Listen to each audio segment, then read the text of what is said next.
Like I can already feel like you guys are gonna like do cool stuff. Into the motive. Just being good to one another. Yeah. You guys are doing a good thing here. The people at the top collaborate, and the people that are at the bottom compete. Yeah, it resulted in me shooting him. I was charged with 109 and a 50. Ultimately, you'll get to where you want to go if you push yourself enough. I genuinely love this conversation. I love the Motive Podcast. Welcome back to the Motive Podcast. Ladies and gentlemen, episode number 100. We made it, the Centennial of the Motive Podcast. Pretty amazing that we've made it here to episode 100. I'm Leo Kosach. Alongside me is my co-host Kyle Cohen. And joining us today for the Centennial, a returning guest, our most listened guest on Spotify in 2024.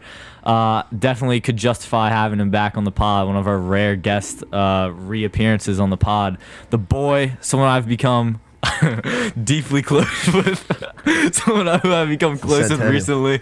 Here we go, Mr. Chris Rafter. All right. Mr. Rafter, how we doing?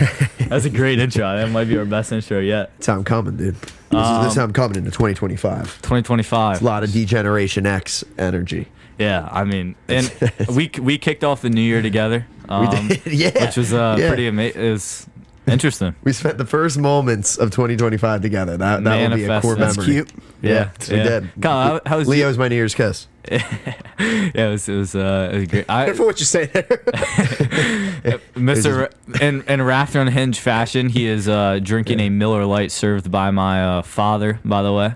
Yeah. He's of drink or Matt. I'm sorry. He's of drinking age. We are not right He's here. got pounders in the fridge. What a boy. My dad. Yeah, shout out Matt for that one. But yeah, New Year's Eve. Sorry, we're going. This is the Rafter on Hinge experience. All right, the Motive on Hinge. Gotta love it, right? I mean, no, but New Year's Eve. Let me just. Can I? By the way, I talked with Chris off camera, and I was like, so like, are we gonna talk about like everything? And then we're just like, I'll just give me the look. If we no cuts on this episode, but there might be a couple looks. If I just like change the direction of the conversation, you'll know why. Yeah, by the way, let's start. So Chris informed me a couple of weeks ago that the street I live on here in beautiful Westchester, Pennsylvania, happened to be the street of his first girlfriend. So last year when he pulled up for the pod episode, it was unknown to me, but you were like, you recognize the street a little bit. Yeah. Good memories on the street. Yeah, it all clicked. I don't remember it clicking the first time it came in. I was down the other day. I saw I'm not going to say your street name, but I saw the street name, and it's, not one that you hear every day. I was like, oh, and then it all fucking came together. Yeah, my first girlfriend when I was in middle school lived on this street, and her parents fucking hated me. And I just remember pulling up to this house with that little pit in my stomach, knowing that the parents don't like me. I'm like, I just got to get down to that basement. Get me down to that basement, and it's going to be a really, really cool night. And and I know these people, by the way. Like they've since they're not on my street anymore, but I know these people. I know cool. the name. The girl was a rocket too. That was great. At the time. I hope she's doing well. Yeah. I'm thinking about you. Not going to name drop you, but you know who you are. Hope you watch this. She's listening to this episode right now. I will be. Yeah, great girl. Yeah, but so as I was saying before, I was like, what are we going to talk about? So like on New Year's Eve, I don't know if you remember this, but we were out and like you took me down in the basement and you were just like, well, let me pause by the way. I wasn't about to get diddied in the basement. That's exactly what was about to happen. it's not another Ryan Nichols. Yeah. Oh yeah. By the way, so we had this kid on the podcast. Yeah. Like, honestly, like a year ago. It's like a year ago now. Around there. And like we were joking, like he sleeps in his basement. Like that's where his bedroom is. He's a billet for like hockey. Like he like lives with somebody. How do you explain it? Yeah, a billet. So like, if he's from a different state and he comes here and lives with a host family to play. All right, yeah, he's like a foreign exchange student that's from the U.S. Essentially, yeah. So he was like talking about how he sleeps in the basement, as he does, and like we were like making the joke, like he gets locked in the basement, like R. Kelly, Diddy, whatever, whatever. Yeah. A little basement freak off for sure. The Westchester East, someone at Westchester East High School thought we were being 100% serious. And we had to take that episode down. You had to take the episode down for that? So Here's the thing. Was it because of making the joke about Out it, of or because respect, of the? out of respect for him, I took it down. He was like, he got called down to the office, and like his mom, in all the way across the country at like at 4 a.m. got a call. Yeah. So out of respect for him, he was like, "Yo, can you take this down?" I got a 4 a.m. call. I was like, "Sure, I'll take it down." Rogan right now, like how at 4 a.m. was like your phone just I don't blowing know up how with like somebody Google found alerts? out so quickly. Well, That's why it I'm was like the day after the shocked about. episode. Yeah, Anyway, it's it was insane. like, no disrespect to East High School, just got the Viking Pride Award, by the way. One of 3 students in the school for Wow. making the school a better place. All right, I got that. Did you know that? I got the Viking. Did you? Did you? I was gonna say, they have like an opposite of that. I got that. Yeah, you got the discipline referral. I got award. yeah, I got to get the out. No, but Yeah, it's pretty cool. But to me, it's kind of like when somebody gets like too pressed about like a joke, I'm like, did we touch on something we shouldn't have touched on? well, so How you get that pressed over a joke? like I said, I took that sit down out of respect for him, but I was like, dude, this is a private podcast run in the basement of my house. Right. This has nothing to do with the school. I don't have to take this down at all. Oh, 100%. And the school never even. I thought for sure, like this was like 3rd period. I thought by like 7th or 8th period, I was gonna get called down for like a little meeting too. Never happened. Oh, Leo, I would have showed up on your behalf as your attorney-in-law. There's a little piece of my like oppositional defiance that when it's stuff like that, any censorship stuff to begin with, I will kick fucking doors down for, especially when it's my boy, and especially when it's like something like that. Just people getting involved in business that's not theirs. It's like, fuck you. I built a brand off of you. Everything that I have is off of just fuck you because. You know, the edits are about to be insane on this podcast. Oh yeah, I'm sorry. I'm going to try not to curse. I am going to try not to curse. By the way, I gave Rafter. I said because you're Chris Rafter, I know you. Your name is Rafter on Hinge on Instagram. Yeah. I give you the permission to curse, but I will have to spend hours of my life editing this extra hours of my life, and we're starting the first 5 minutes strong. All Sorry, right. I'm going to keep it all in the first 5 then. No, it's a good thing though, man. I mean, you know, what ultimately made you take the episode down? Like, what made you make the decision to do that? It was because of him. Like I said, it was out of Ryan's respect sake. for him. The dude that Because was on he was the- getting in trouble for it. If we didn't take it down, then he would have gotten more in trouble. His, We probably would've- okay. his mom, I hear what you're saying. his mom Yeah. in freaking Arizona was having to get phone calls from the school because of us. Again, is that the dumbest thing ever? Yes, but out of respect for them, I'll take it down. Sure. I'm a good guy. That's cool because you did it for the dude. You know what I mean? Not because you were forced to by the school. I guess that's where I draw the line too, right? Like First Amendment, buddy. I can say whatever I want on this microphone. yeah, Westchester I'm sorry. East. Yeah, you can. You And I can love. absolutely. I have the utmost respect for every single person at Westchester East High School. I hope people know that. People don't take high school for granted. People take high school for granted. I appreciate from the moment I started this podcast and changed the way I think about high school. I have the utmost respect for everyone, all the teachers. It's a great staff, great community. Listen, there's some issues. There's oh, this is a story I got to tell Chris. It's already been told on the podcast, but so the bathrooms at Westchester East High School recently, they found about 80 vapes flushed down the toilet in the bathroom, and all the toilets decided to empty. Like the pipes just went through over in the guidance office. So like the entire the entire It's just vapes. the entire water. It was a school. big F you to the Dumping guidance into office. Miss owner. It was a big office? F you It's for the fucking guidance insane. office. And Oh my god. but yeah, so out of the whole school, like 80 vapes, like all the pipes in the entire place, just pictured the one place that it finally broke was right in the guidance office. Literally had to be like, it looked like a freaking war zone in there for like a month. Did you see it? They boarded it up. They like boarded up. Holy shit, it was that bad. They like take up all the carpets. That or, is like 8 trucks hilarious.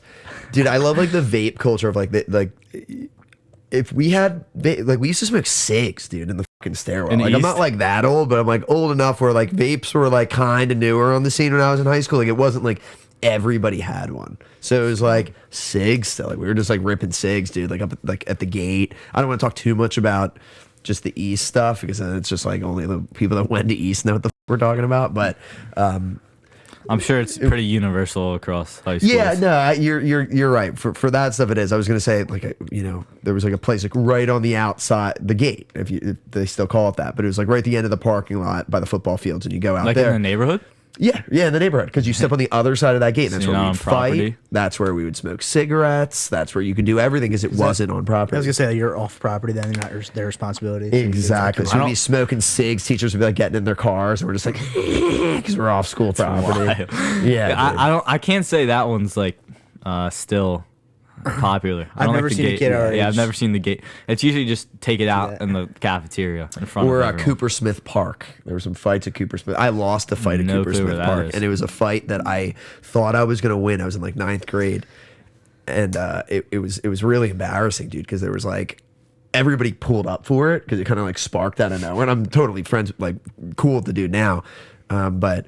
It was that was at Coopersmith Park, man. Everybody would show up and watch the fights there, and there was probably a good one every month, like a main event once a month, where it'd be like two people you wanted to see fight, like popular enough, like you wanted to see them go at it. And this is like before everyone had an iPhone in school. Like you gotta appreciate it. Yeah, dude, because it didn't get uploaded anywhere. Like that was the thing too, and which thank God, because that one when I kind of got my ass kicked, and again, it's high school ass kicking. It wasn't like I like went to the hospital or anything, but When Chris it Rafter's was playing the embarrassing. link, it's like that's the video. Everyone just like there's Oh, a video. they'd be dude, like, yeah, oh. like if that happened 3, 4, 5 years ago, that should be all over, bro. Every time like somebody didn't like me, they would just post a video of me getting like punched in the face. It'd be the worst. But yeah, then it wasn't as much of that. Like shit uploaded to YouTube, but then like the school would get involved and shit would have to take it down from YouTube. yeah, I like, remember that like was what we the were thing. just talking about. But Yeah. Exactly. the by the way, as we're like 10 minutes in this episode now, Mm-hmm. like go listen to the first episode of Chris Rafter on the Motive, so you don't just think it's like we're just talking the talk right now. But like if you want to hear Rafter's full story, go to episode 1. You know what I mean? Feel yeah. that. But now we're really diving into it. I just had to let that be known in the Getting audience. the true Rafter. By the way, unhinged. no hat today by Mr. Rafter. I noticed it when you walked in. You did, yeah. And Is that rare for you? It was a thought out. What'd you say? It Is that rare for you? It is rare for me. Yeah. Almost like it's rare for him. This I kid said never- when he But walked in. the thing is, you probably have a variety of hats. This kid just wears one hat. It's true. Honestly, with my hats and honestly with all my like I like fashion. I like dressing cool. My thing though is I hate the culture of like I need a different outfit for every single day, because first of all, usually it's broke ass energy when it's like this like Zara, Temu, H&M. Oh yeah, I bullshit. like me some good Zara. Just so I'm not wearing the same thing twice. I am the opposite of I'll never wear the same thing twice. I'll wear the same thing 100 times. Like this is kind of my outfit right now. And hang on, I'm gonna stand up so you can see. A little black fit. A little black prison jumpsuit. Because Oh, It's a great outfit. There's nothing too special, I'd say. I'm doing the 360 because what are we looking at here? I don't have fucking Gucci or Louis Vuitton across my fucking shirt because that's the lamest. I find stuff that fits well, that has a perfect fit, that matches exactly what I want. Sometimes it takes me a long time to find those pieces. You never know where you're gonna find them, and then you do that, and then I just find variations of that outfit, and I rewear, which is small variations, because I think that's more what it's about, rather than just chasing trends and wearing different shit every day. But going back to the hat thing, no, honestly, I'm pretty much between like 3 hats almost all the time, and then I'll retire a hat and I'll bring in a Okay, new that's hat. fair. That's kind of what I do right now. how often do you wear a hat? 7 days a week. Yeah, I feel like every time I see you, you've had a hat on. 7 days a week. This is the first time I think I've seen you like just strictly hair. Yeah, this is my debut actually. I'm glad you mentioned it because I was hoping we could get into this. So this is my debut of the no hat, because I'm kind of thinking. I don't know. I like the hat. I have to say. You like as the hat better as a than the- fellow abusive hat wearer, I do like that. Well, why do you do the hat? What's your reason for the hat? I feel like it started. It's like it started because it's like on the weekends, because you weren't allowed to wear a hat if you get middle school. But like on the weekends when I'd be going to my little hockey games, little hockey boy, you throw on the backwards hat, think you're playing in the league, walking into the rink, yeah. all that. So then it's like, I remember I was at a hockey tournament in Pittsburgh and I got this black hat. I wanted Dave and Buster's for playing that claw machine. It said "win" on it. All right. Oh, you were tough. and you and said when- all I do is win no matter what. when you walk into the rink with a backwards hat, 7th grade, that just says "win." Just that's all it says. You better watch out. So anyway, I felt bad, and then Oh yeah. but I couldn't wear it at Fugit. So it was like, oh, it's only a weekend specialty. But then once like COVID hit, I got like this hat, and I was like, I'm not in school anymore. I can just wear it all the time. This is the wind hat. And guess what? No, this is a different hat. New hat. This is a Brooks Koepka white Nike hat with like blue accents. It was like a limited edition hat. All right, here. Ooh. And I lost it on the back of a jet ski in the bay of Ocean City, New Jersey. Long story. It was a very tore on some heartstrings. I've been there. But anyway, so now I could just wake up over COVID, and I didn't have to like do up my hair. I could just throw on the hat over COVID. So that was like full year. It was full year of, guess what? I'm inside, just can throw on this hat. And then it just slowly evolved. Then I got to East High School, and guess what? East High School let you wear a hat in school. So guess what? Wait, you can wear hats at school now? I wear this every single day. In class? Yes. Yeah, they don't care about that. Get anymore. the out. Yeah. Most of those stupid rules don't. So let me ask you something. You call somebody a gay wad. Are you getting suspended for that? Leave this in. If they get mad enough about it, 100%. Okay, but then you can wear a hat. Okay, I'm just saying the game has changed a little bit since I've been in school. There's bigger issues when the vapes are dumping debris in the guy itself. Yeah, the vape thing is the vape thing I get. The vape thing There's still like 3 bathrooms that are closed for like probably the rest of the year. I just be crushing zins. Though. Is everybody just crushing zins all day long? I mean, yeah, you see them in the stalls. I think there's people. I'd have a lip in the like we said, I'm a 7 a.m. on. Can you tell the audience what you said earlier? How I'm a good child, and we've talked about this on the pod. Can you tell the audience what you said? Are you just trying to hype yourself up here? Yeah, I just want to make this clear. Yeah, he's just trying to not get canceled. Yeah, no, Leo, and actually, Leo's been with me for some very late nights. Very good guy. Into that. We'll get into Doesn't drink and drug and nicotine and all the things that I do. So no, he's very good. Yeah, thank you. Kyle, on the other hand, loves Fent, so I can't speak for him. He was like, Kyle was like 2 hours late here because he was up in Kensington picking up his Fent order for the week. It was crazy. Yeah, it ran out. I can't believe he even admitted that to me. I was like, dude, just make something up. That was the craziest part. Yeah. Someone's gonna see this and believe that, like somehow. That's what I'm hoping. After you told me how much you guys got out with the R. Kelly basement, I'm like, oh, watch what comes out of this one.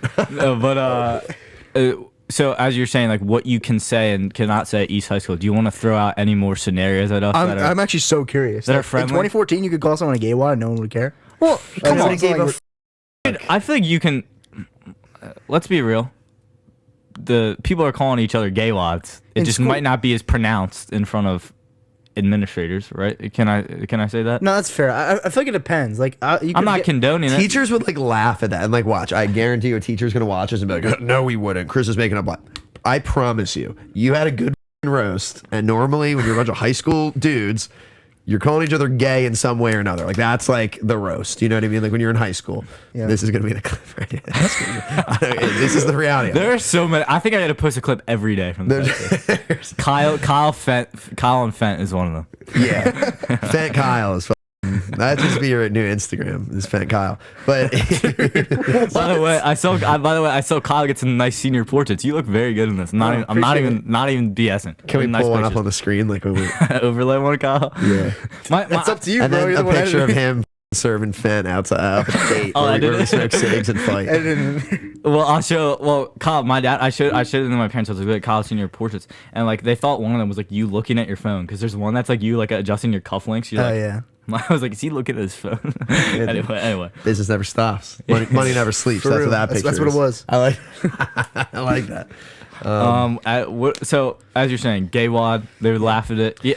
Dude, like, yeah, I'm not saying like every teacher, but I'm saying like the cooler teachers, like if you ripped a good diss on somebody, teachers would laugh. Like there wasn't as much like. Okay, there's teachers that are that's how it is now. Okay, it is still kind of like there that. are a lot of younger teachers where it's like they're on the same wavelength. Yeah, especially like the teachers like like the teachers who are like bros, like the ones that like coach certain sports and stuff like that. For the most part, like you kind of know who's going to be like chill.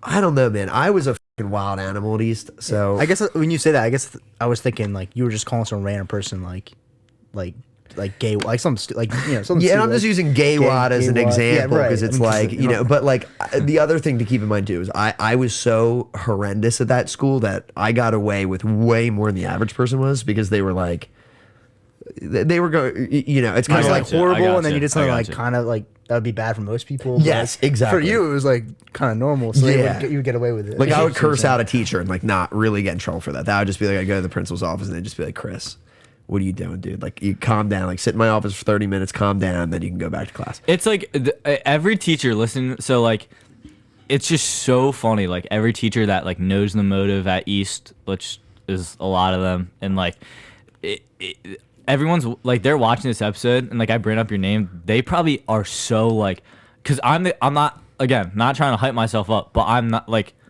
a bad kid at all. Like I said, I just won the freaking Pride Award. So it's the teachers when I tell them the ego button. I'm kidding. When I tell them that it's like, yo, do you know Chris Rafter? Like, so we were talking about Mr. Lewis. They're probably like, so you had Mr. Lewis, my teacher, who I have. Great guy. Wait, the English teacher? Yeah. Oh no, what you mentioned him to? So I showed. Well, one day I had to leave class early, 8th period, and I was like. So I like gotta leave class early, and I like told him the scenario. Well, it was even before that. I was like, yeah, I'm working for this musician guy. And he's like, what's his name? I was like, Chris Rafter. He's like, I think he like took him a second. He was like, I think I know Chris Rafter. And he's like, I think I knew him as Chris Cellini. Yeah. And then the next week I had to leave class early to go to the Milk Boy show in Philly. Which it was hilarious. Like you were driving down, you're like, sorry, I had to wait for my cameraman to like the bell to ring for my cameraman or whatever. Like we were running late. You're like calling the boy. Yeah. So then I was like, you send a video to Lewis. I showed him the video. He was dying laughing. Yeah, man. Mr. Lewis was the boy. Because there's like certain teachers, and I have a similar, obviously a much more, I like to think like emotionally mature outlook on the world, but I've always had this like crazy like oppositional defiance thing. Like what I want to do, I'm gonna do. Now what's changed between being 17 and being 29 now is like I don't like hurting people along the way, where at that age I didn't really give a fuck who was in my way or who was being hurt. So that's kind of the difference. But at the same time, it's like I'm just gonna do what I am gonna do. What I think is cool, I'm gonna make cool. What I think is gonna advance my life, I'm gonna do to advance it. Again, the difference being it's less selfish, where it used to be this very small-minded, stupid, selfish way of thinking, which I see a lot of people, even in music, get caught up in. And it's like, dude, you're not gonna make it far going that way. You're gonna have no friends. Everyone's gonna hate you, and people are gonna want to work with you. People like doing business with people they like, people that take care of them. But with that being said, going back to like high school, some of those teachers like Mr. Lewis, like a few others, that were like cool because they would level with me. They didn't talk to me like the piece of shit I probably did deserve to be talked like because of my behavior, but they didn't talk to me like that because I wasn't a dumb kid. Like, I was intelligent. I just didn't give a fuck about stupid projects. Because I still don't. I look back and I'm like, honestly, I don't regret dropping out. I don't regret any of like the shit that I blew off because it was f***ing stupid. It's done nothing to advance my life or my career. I started multiple companies after that, before music. I've done all these things. I don't ever think back about f***ing, science class. Well, in the last time you were on this episode, you mentioned Mr. Owens. Mr. Owens, you got crashed out on by him or something. I did. I crashed on Mr. Owens. That's one of the ones I always feel bad about. I don't want to drop any teachers' names here. Like, no, he was great, dude. He's the boy. Like, if so he's still I had there, him. I feel bad. I hope he's listening. I'm sorry, man. I was a kid. Like, he's one of the teachers where I was like, they probably don't see the like. I was in like his AP college level U.S. history class. Yeah. Dude, like, why are you just like absolutely glazing yourself? This episode? Kyle's like taking it like Kyle's like fucking projecting. He's taking this personally. Look. I'm just trying to. I'm comparing it. Like, I'm just saying. All right, Kyle. Slow your roll. Yeah, let's put me down here and lift yourself up. No, I'm comparing. I'm loving this dynamic taking place before my eyes. If anything, I'm comparing me to Chris Rafter getting crashed out at Aldino's. That's why I'm. All right. He's the head football coach now. And I just had to shout that out. Yeah, shout out him. Dude, I'm hyped for he's that. the boy, and he was cool. He was never, to be clear, like it wasn't like he crashed out on me. I crashed on him, and he did. It was very Which is interesting because I could see him crashing out. No, on you he was being way more mature than I would have been. Let's put it that way. Yeah. Like, let's put it right, just to kind of like give the situation super, super quick. I was 120, 130 pounds in high school. Like, I was a little dude. I was like, whatever. I'm 6 foot now, so it's probably what 5'10", 5'11", 120, 125 pounds. But I was like a little fighter. I was scrappy. So like I'm fighting like high school kids and stuff, and I'm like thinking I'm tough. Mr. Owens one time stopped me. He broke up a fight that I was about to get in, and it was with one of his baseball players. So he's not fucking around. There's a kid on his team, which like, you know, I respect looking back, but I was just already in that like crash out mode. So I started trying to fight Mr. Owens, who is a big motherfucker, dude. Mr. Owens with one hand could have picked me up and thrown me across the fucking hallway if he wanted to. And he held it together, man. And he walked me down to the aisle. He was kind of like laughing because of just what a joke it is. Like the same way that when I see these little crash outs. Now I get it because now I'm a little bit older and I see these little crash outs, and like, not that I put myself in many situations that, you know, I'm not a school teacher, nor am I around like little morons a lot, but I'll just see it kind of happening on the street, and I'll like watch these kids in the city, and I'm like, I would kill you. I would put you in a rear naked choke and make you piss yourself and cry in front of your friends. I would kill you. And it's like the courage in not doing that, just letting them act out. And that's, I think, an extreme amount of restraint shown by Mr. Owens that day. And I appreciate it. Yeah, he's a good dude. Yeah, no, 100%. He's a. I think the biggest miracle about him as a teacher is that he got you to pass your AP test. All right. Yeah, thank you, Mr. Cowan. Yeah. So anyway, what was I gonna say? I gotta show you this video after of this Coatesville fight a couple years ago. It's these two girls going at it. Oh my gosh, I know what you're talking about. Yeah, is that the one with bats or whatever? This girl has a freaking metal bat and just cranks the girl in the head with a full swing metal bat. She just takes school? No, this is like outside the school, I think. I don't really know the details. I don't know. Wait, how do you know it's? How do you know it's talk about Coatesville? It's a good point. The energy. I've heard, dude. When I How's that my name right now? when I received all the information, this is like 2 years ago. This video's been out for a minute now. It's got some notoriety. It was always like the crash out school locally. It still is. Still is. A football bus got shot at there. Dude. Coatesville was always like the local crash out school. Like I was always the one where you're just like you hear some fuck shit, and you're like, damn, I thought East was bad. And then you're like, oh, it's Coatesville. Got it. It's kind of facts. Well, kids get stat. Like, nothing's changed. That's not funny. I drove to the football game with like another camera guy to Coatesville, and then we were like driving to the town. He's like, watch this. As soon as it gets he's like I've been in Coatesville before. This is my first time driving through Coatesville. He's like, watch this. As soon as it gets dark, you're just gonna see people like loitering through the streets. Like as soon as the sunset, you'll just see the streets start to get like crowded. And I was like, all right. So like after football game was over, I'm like driving through it. There's literally just like people just like everywhere, just like walking around. It was very interesting. So anyway, to get back to this, I guess you're correct, Kyle. There's no confirmation that I can be like, this is from Coatesville. But when I got the video, when everyone saw vibes. When I saw the video, the word on the street and still is that it was at Coatesville. I'm pretty sure I've checked with sources at Coatesville that it is from Coatesville. Anyway, yeah, you can tell, man. Coatesville has a. You can tell. Yeah, Coatesville is just like almost like there's a crusty aesthetic to the entire thing too. Like it's a lot of like pajama pants at Walmart vibe. At Pajama Coatesville. pants. And I'm not saying this from a pedestal of Westchester. You know, I've been all over the place. I'm just saying in terms of different characteristics of different schools, and especially different schools that are really crazy. Coatesville has a there's a crusty element to the violence of it all. Do you know what I mean?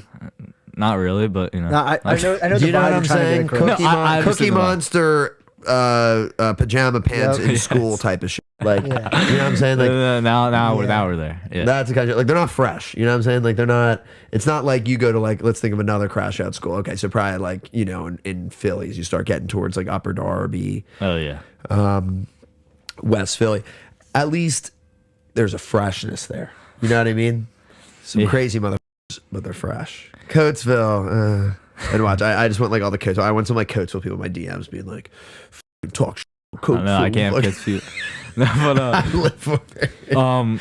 Yeah. But anyway, I'll show you the video. Obviously, I'm not putting it in the podcast, but this girl literally just got cranked with a bat, and like you can just hear like the metal like rain off of her head, just like rain, and it's like, and then she goes in for a round, and then the way she's still up. She's still up. The way she reacts to getting hit in the head is the funniest thing. Like she gets hit and just acts like nothing happened. She gets cranked in the head with a bat and just is still up. Like you can hear it raining off her head, and then she gets smacked again. It's like, dude, Did she go down the second one or?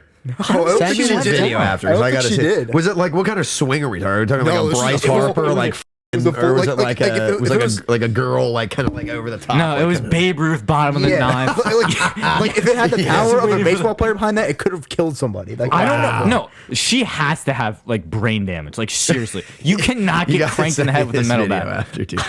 It's like 25% of my like Explorer page. It is like. Well, we were talking What, is your Instagram reels bad? No, so like my Instagram. I was just talking to somebody about this because like about this with Carly. about hers. No, we were talking about like Insta reels. Like you just see someone die, then cat, then whatever. It's just like all over the place. Yeah, my pride is that you can go through my Instagram reels. There's not one OF broad on there.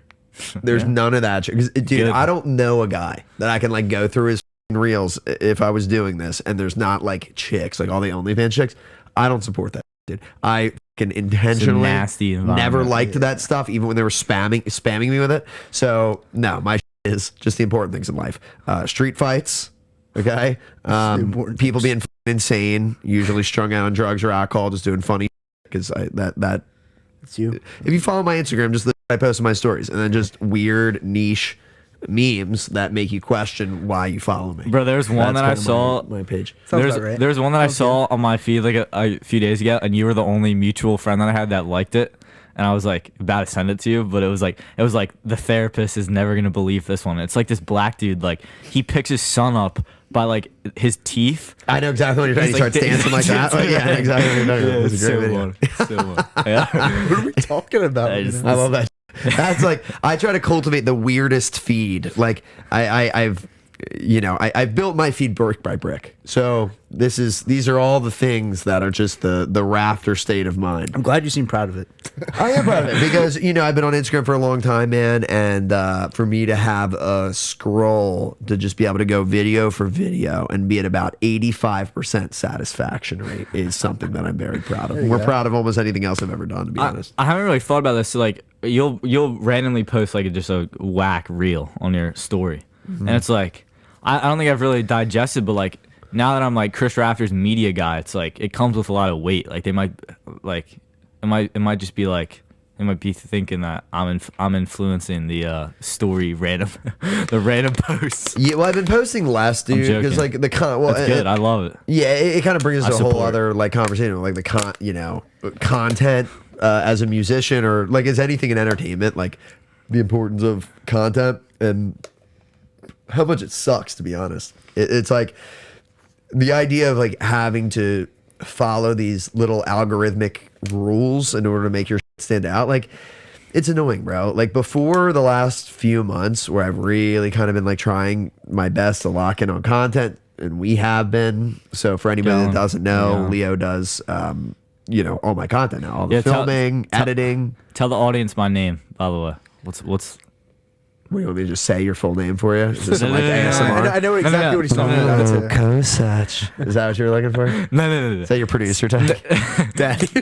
No, come on. The name Daddy Leo. All right, we haven't like nailed it. It's not. It's like still isn't in full effect. But like, come Oh, on. you're talking about Young Leo? Yeah. Oh, yes, absolutely. So everywhere we go, I introduce him as Young Leo, which I don't know where that came from. Like your brother, the Mr. Cellini at the nail the other day. I just heard Young Leo. That was him. Yeah. Well, because that's how people know it. Well, because obviously my circle's a little bit older than 18. I mess with it. So now when Leo pulls it's young. Yo, is Young Leo coming? Where's Young Leo? So that's what the band started calling him. Me and Mark and Sal and Joe, and then All great guys. my by the way. brothers. Sounds like Impractical Jokers. Alec and Aiden and Jack. Yeah, it does. Yeah, Chris and Sal and Joe and Mark. It does. How you thought of that? Well, like when we first started, man, it's kind of funny. So we started a year ago, right? So me, Joe, and Sal. Yeah, talk about how you met all these boys, by the way. Because when the last time you had them on, you weren't with the band. Yeah. Oh, dude. Yeah, you're right. Yeah. You're right. So we actually ended up having our first practice. The last time I was on, you said it was December 27th, right? So we ended up having our first practice probably a day after that. It was probably the 28th, 29th. Yeah, I think I remember this. So the way that all came together is I put out Chaotic and Havertown. I worked on those songs with Justin Miller, and they started Havertown specifically started really kind of picking up. So I started getting a big, not big, but my Instagram started picking up and everything else. It's bullshit. So like a flannel belly you put on the other side of that so it doesn't do it? Well, that's what you should do. You should put a water Dude, bottle. you know in what? it. Do you mind if I take a piss? We'll take a quick break. I'm gonna take a piss. We'll cut this. I'm gonna take a quick piss because I'm just. How about me absolutely and Kyle keep talking? Are you cool crushing. with that? Yeah, keep. Is it? Can this be a long one? Do we have a time limit on this? Yeah, no. Because I'm there's no time yapping. limit. I'm here. I'm yapping. Me and now. Kyle will carry the Yeah, conversation. we got it. Yeah, you guys can. Do you want me to find something to put on that, dude? No, we'll figure it out. We'll figure it out. Take it We'll off. figure- we'll I've figure it had out. enough. We won't make our guests do that. All right. You got to take it out through the bottom. Yep. Like pull it down. Yeah, you got to pull it down. I'm doing this. I want this right Oh, now. this is a phenomenal episode. How do I do this? Educate me like- right here. Guys, so Motive Podcast, this is how you take a mic off. Oh my gosh, I just got a water bottle almost dead. What's your face, dude?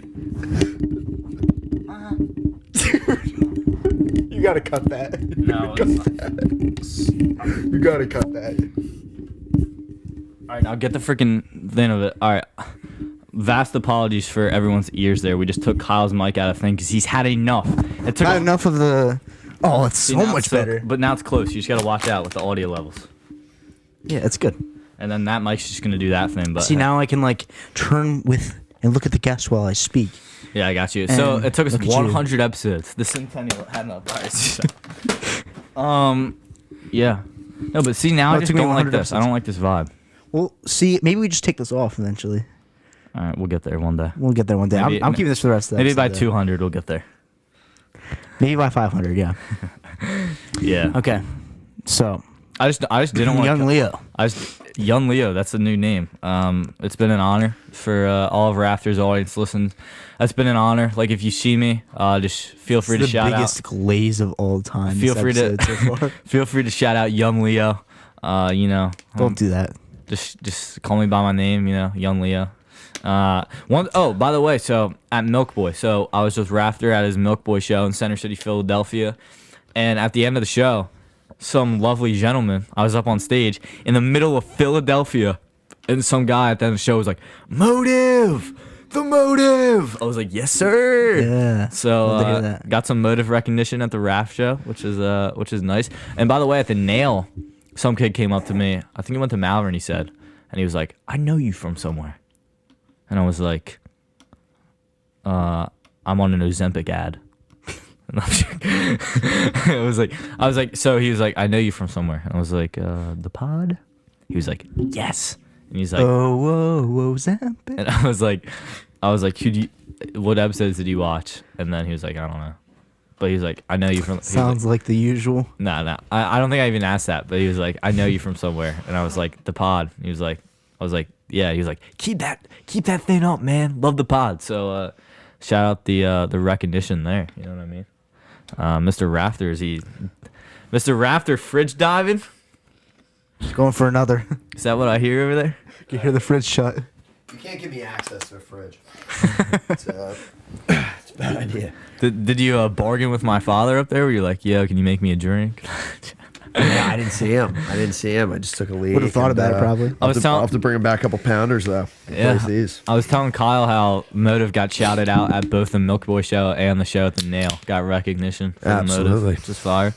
How many followers are you up to now, Chris, on Instagram? Oh my gosh, he's been killing it since Yes, it's gone up, dude. So like the since last, I came on. It's gone up like almost 10K. I'm not saying it's because of me. It's, 10K. It's no, gone it like literally 7K. has. Yeah, it's over 21, 22, something Okay, like that right now. that's awesome. As of right now, it's been going up like a few hundred a day. What are we at now? I heard somebody tell me because I don't even know because I actually don't have Instagram. So somebody told me he hit 1.5. Is that Yeah, we're above 1,500. okay? Hell yeah. But yeah, fire. Where were we? So Kyle whoa, exposed Zach. this thing from the mic. By the way, Chris, he took it off. So All right. now this I'm thing, done. this Doing thing's a a little. It does this. See, now I can look at you like it's beautiful. Yeah, now I you can know? kind of vibe. Sure. Yeah. So we were at meeting the band, Joseph, Fanicone, Yeah, and yeah, all the gents meeting them. Sal Molinari and The and Impractical Mark Jokers. Let's go. So the super quick version of it is, literally a couple days after the last pod that we did, so last December. So it's been a long year, man. Lots happened in the last year. In that time period, or let me think back. Yeah, so Havertown and Chaotic had come out. They started making some waves. Joe hit me up. He was actually supposed to go on tour with Oliver Anthony. And then Oliver remember him Anthony saying that. decided to do a bluegrass tour and didn't want percussion, didn't want a drummer. So they basically kicked Joe off the tour. Joe was heartbroken. How did he get hooked up with Oliver Anthony in the first He place? put up a TikTok video playing drums over whatever that big song was. Richmond, north of Richmond. Yeah.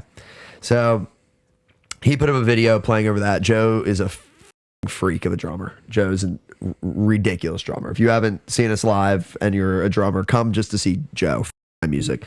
Joe is a sick drummer.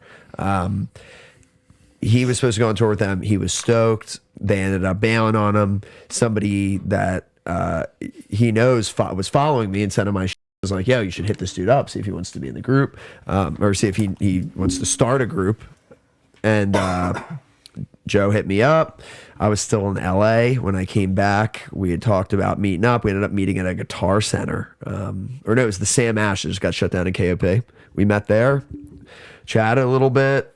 I bought the Martin that I've been playing all year because I needed a working guitar to play with. So I bought that on a Sam Ash credit card. And R.I.P. that place, by the way. R.I.P. that place, man. Yeah, but then sorry about the keyboard. We set up our first practice. I'm sorry. No, you're good. That's why I bought the keyboard. I just played New York State of Mind for Mr. Rafter. That's why I bought the keyboard. Oh, that's where you bought. That's Yeah, Sam Ash. Yeah, man. I think that Sam Ash is actually where I bought my first guitar ever. It was an Epiphone Les Paul.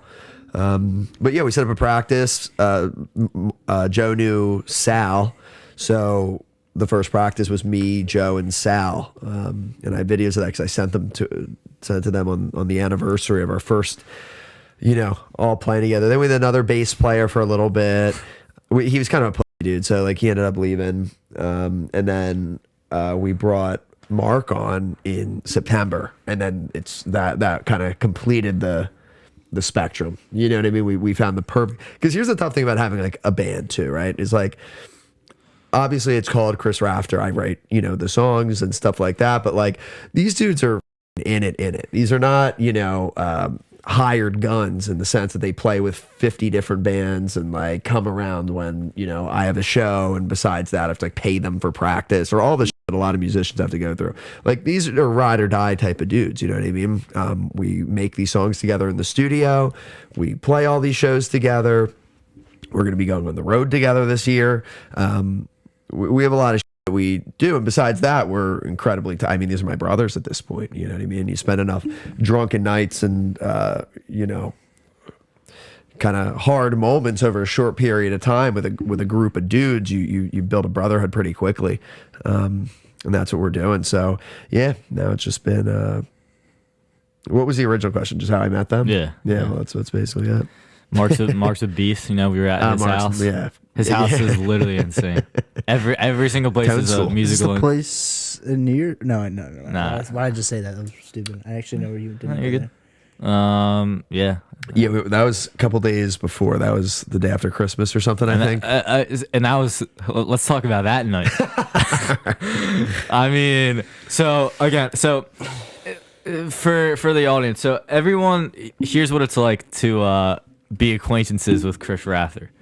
You start acquaintances. You can't even say friends. Not even there yet. brothers with Chris Rafter. Come on. Wow, it's a big jump there. Anyway, I'll take it. This guy's really grammatically correct. I mean, geez, can't even talk about AP Gov, whatever. He's coming at the throat today. I mean, you come up Kyle with the came in here an hour late and came looking for blood. I've never seen somebody come into their own podcast an hour late and then be looking for blood. It started with the Fenton joke. That's all it was. The Fenton joke got him fired up. Just joking. So I'm even more convinced he's on Fenton than I was when I made the joke before. For the record, I'm doubling down on that. It makes me angry. So anyway, here's what it's like to go out with Chris Rafter and this is on a Thursday night, the day after Christmas. This is not a Friday. This isn't even a Friday night. This is a Thursday night. It's Chris calls me up. It's about it's like 11:30 in the morning at this point, almost noon. He's like, yo, we're gonna go to Mark's. It's like film some stuff. It's in East Falls, Philly. It's about like 45-minute drive from here or so. And he's like, I think Chris is like, it's gonna be a chill night. I gotta make it home to Malvern, crash in my own bed by like 6 p.m. So I'm like, all right, we'll get down. I'll be back by 6 p.m. Cut to like 3 in the morning driving Rafter from Philadelphia to Downingtown, Pennsylvania to my home, just me, and got home like 1 in the morning. You say what time did you get home? 1 in the morning. Yeah, it wasn't quite 3. It was like 1 in the morning. But and so it started. It was like 6. We're in East Falls. Then we go over to Then we're just over the river in New Jersey at the one of the most crazy restaurants I've ever been to. The pub. Yeah, the pub in Passyunk. The pub in New Jersey. Or no, is it called Passyunk? Is that what that town's called? It's, Pennsauken. Pennsauken, yeah. Very interesting. It was like that place had like 500 tables, and we were at like one of like 3 occupied. It was like very interesting. I don't even remember that dinner. That was the and then I watched Chris go to the bathroom and just eat it up the stairs in front of the whole restaurant. Yeah, I wish we had the security cam footage. Yeah, me too. Like I think you were a little under the influence and just went up the stairs and just didn't go up the stairs. No, I didn't. No, because I woke up. I had like bruises on my legs, on my like knees the next day. I was like, what the f I did? And then I like clicked back. Yeah, that was a fun one, man. I think we just recorded a couple like demos or whatever.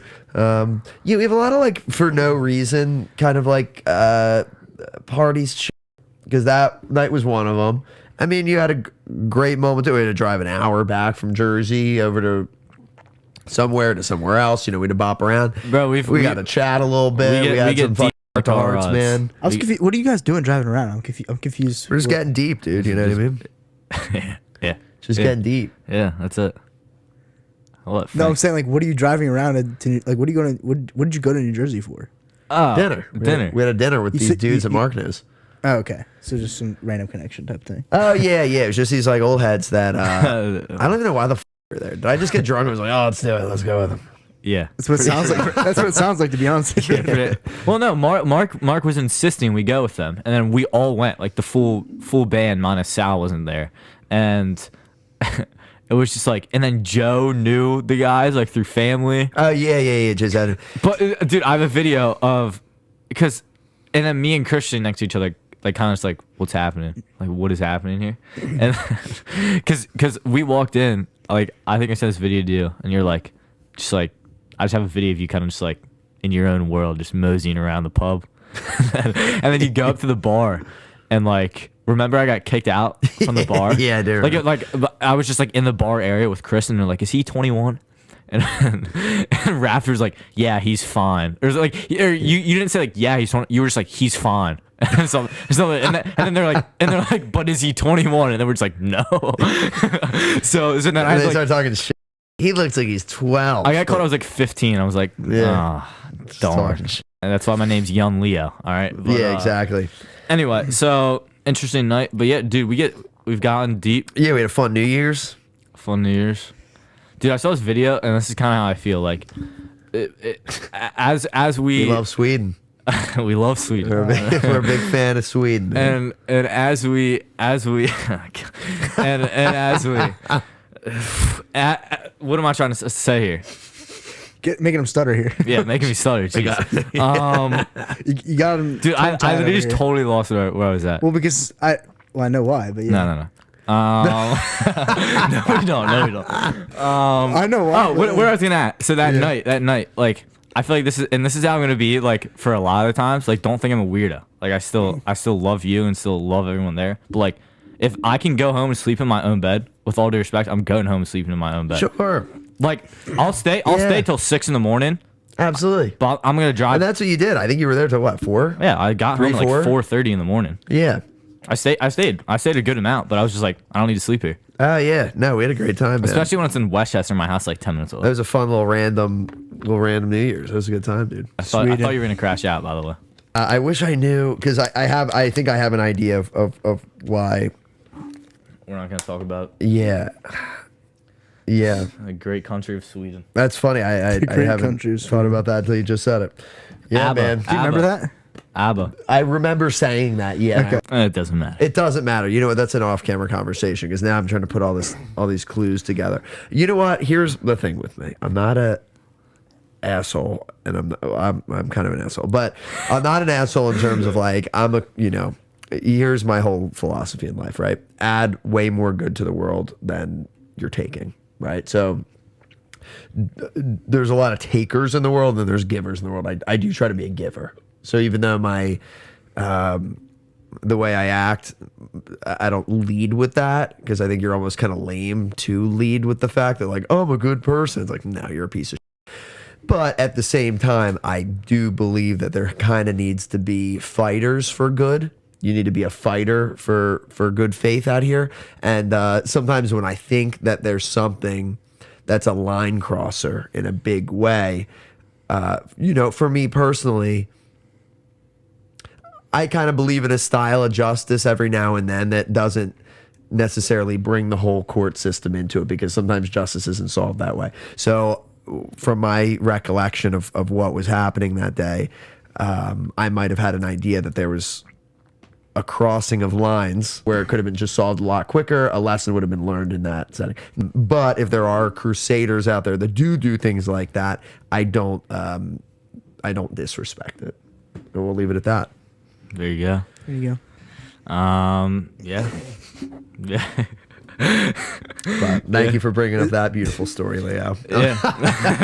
No, I mean, I feel like a lot of the late night conversations have been around females and women in this world. With all due respect to Sweden, those lovely people, you have some wise experience on me, so it's just like it's good to talk about from a more experienced gentleman. Why is it really good? Anyway. No. Life experience. Yeah, I mean these are two separate things. Yeah, these are separate. I know. I'm totally joking. I got a couple years on you. The thing I like about you, Leah, the reason I think we really, really locked in, is I like people who are driven, right? Regardless of what kind of life. Young and hungry. Exactly. Young and hungry, right? So that's kind of, what you brought to me when we started cooking together a couple months ago. I mean, I've known you obviously for over a year now, but we started really cooking when you came into the studio and started filming. And dude, I like the energy of like, I didn't even fucking hit you up about it. You're already sending me over edits. You're already sending me over videos. What do you think of these pictures? Well, I'm like, that's how, again, this is my philosophy on anything. This is how I got the job, the absolutely awesome job I worked this summer running a podcast for a multi-million-dollar company, Valvetronic. This is how we got connected. Like, it's all about knocking and the door will open. It's all about taking chances. It's all about just going for it. And like asking you will receive. So like you posted on your story the one day, is there anyone that could come film me? Like, it's not like you reached out to me or anything. Like if I didn't reach out to you to be like, I could have come film, we would have never had this at all. So literally you were just like, I need someone to film. And I was like, I really hope he doesn't have someone because I want to go do this. And then just showed up and worked out.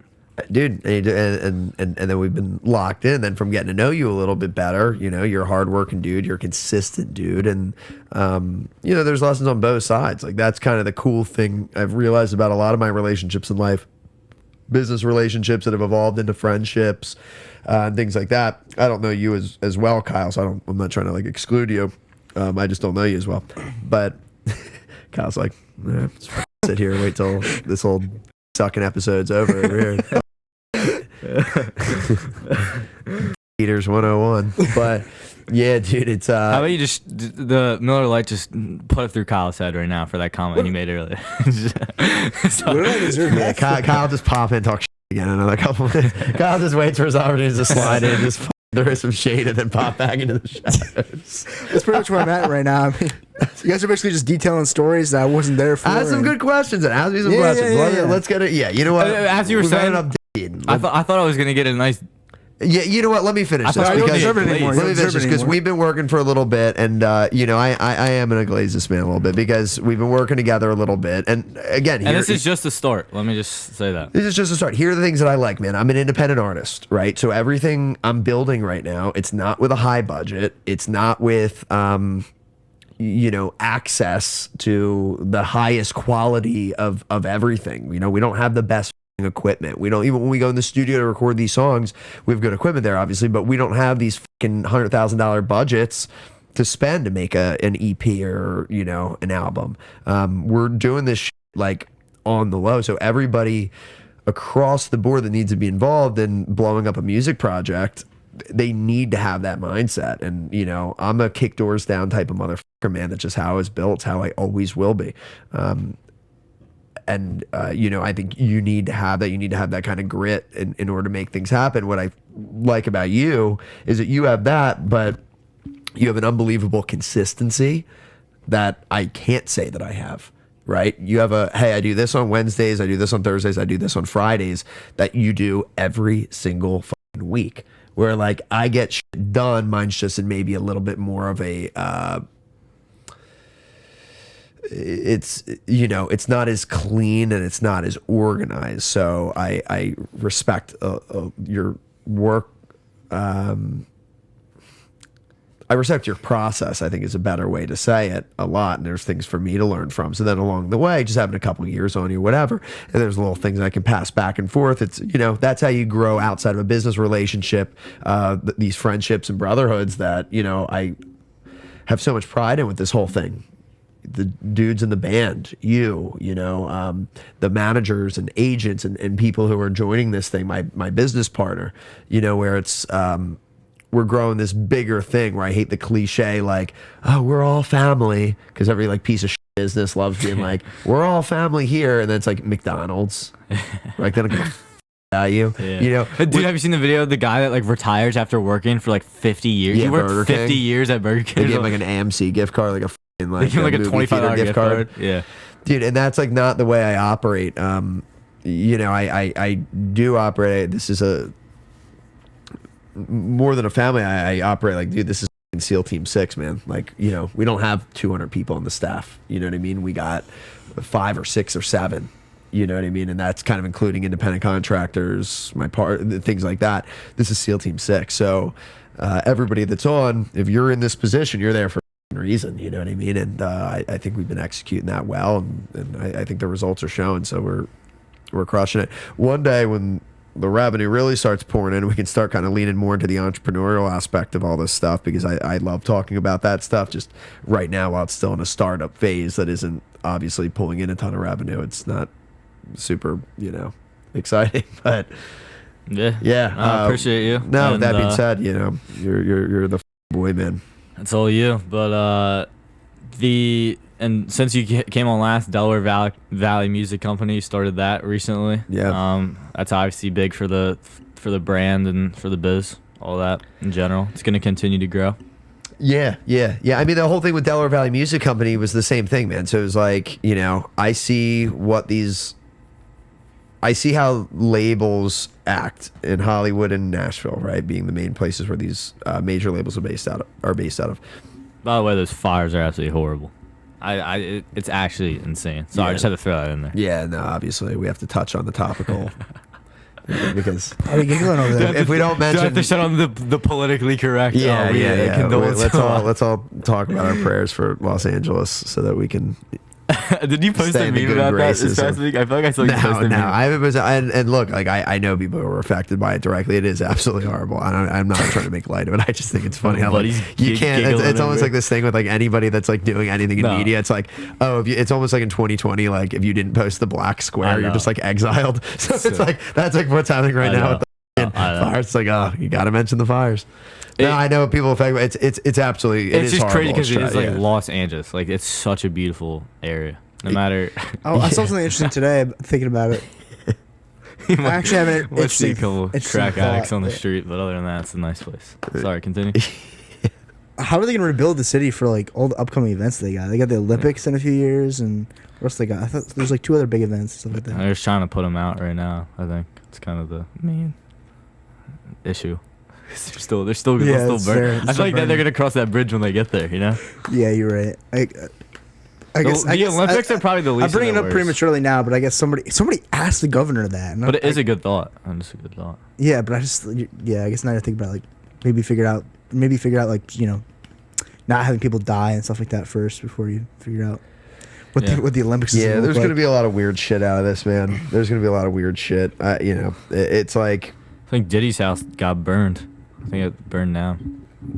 Imagine that. Yeah, I don't know. I think there's going to be weird shit that comes out of all this, but I don't know. Sorry, this episode's just off the rails as it should be. But as you're saying, you're talking about Hollywood and Nashville, the branding and everything. Yeah, just basically how these labels operate, and like, again, there's kind of in my mind with popular music, there's two different ways it can come about, right? There's the major label push, right, where when you put millions and tens of millions of dollars between developing and growing an artist, bringing the best producers, the best stylist, the best music video directors, everything across the board, best of the best, and then tens of $millions of promotion, you can make anybody a star. You can make any song a hit. That's how it works. But we know a lot of these songs, and like, we're at this place in time now where most radio songs are pretty f***ing corny. Like, we know that. Like, I like country music. I turn on country radio, and I'm like, what the f*** is this? What even is this music? I'm like, where does this even come up? Because this isn't even shit that comes up on my Spotify playlist. And it's like, because it's a tremendous amount of bullshit with the same melodies, the same things that sound the same, because it's a business. The same way when one of these major corporations buys a smaller company. Whoever bought, let's say, Burt's Bees, for instance. Burt's Bees started as a nice organic, hey, we're trying to do the best by people and their health. We're using organic, clean bee pollen products. And then it gets bought by whoever. Kellogg's, let's say. I don't know who it is, so don't sue me. I'm just making a theoretical. Coca-Cola. And then it turns into a piece of product, right? Because they're going to find the most efficient way to make that product and to get it out to the market. So with music, it's the exact same thing. It's a product. So they're going to find the stuff that the masses like. And they're going to do that in the simplest and least complex and least artistic way possible for the most part. And I have a little bit of a problem with that, only because it's I just think it's weak, and I think it's takes away from like what we could have in terms of advancement in music. I think we're stalled because of this attitude towards it, because of basically all music being owned by two major corporations. Right. So with Delaware Valley Music Company, the whole idea was like, okay, what if I can start an independent label that can make music for mass appeal still? I'm not against pop music. I like pop music. That Sabrina Carpenter record that came out, phenomenal. Really? You like that? What? Yeah, bro. I haven't dove into it. There's one song I like. It's like Coincidence. I want to say it is. I don't know. Whatever. Don't fact check me on that. There's one Sabrina Carpenter song. Listen to that song. It's a quick album. Listen to it. It's phenomenal. There was a couple of the Chapel Roan ones. There's a lot of the Chapel Roan songs I don't like, but there's a couple I thought were phenomenal. In the world of pop music, there is some good coming through, but then there's a lot of the same like stupid shit where it's like, I always kind of put stuff in like the Jason Derulo or like Pitbull category of stuff, where it's just like almost like the extension of Jason Derulo and Pitbull, where just is like soulless radio music that's literally just there's nothing more of a cash grab besides Avengers movies than this kind of music, like in entertainment. You know what I mean? Because movies suck too. If you've directed an Avengers film, you. This is Chris Rafter telling you fuck you, because it's honestly, it's an embarrassment to and it's So disrespectful like to anybody who's Avengers gone movies. into film. But with that being said, with music, yeah, there's a tremendous amount of that same kind of cash grab bullshit. So my idea is like, look, man, if I can pull in the best people ever over the next few years on production, the best stylist, the best branding people, the best of everything, that just believe in a vision of making music. Here's where I'm gonna catch it, making music great again. And I'm not there's no connection to any kind of politician when I say that. It's a good slogan, right?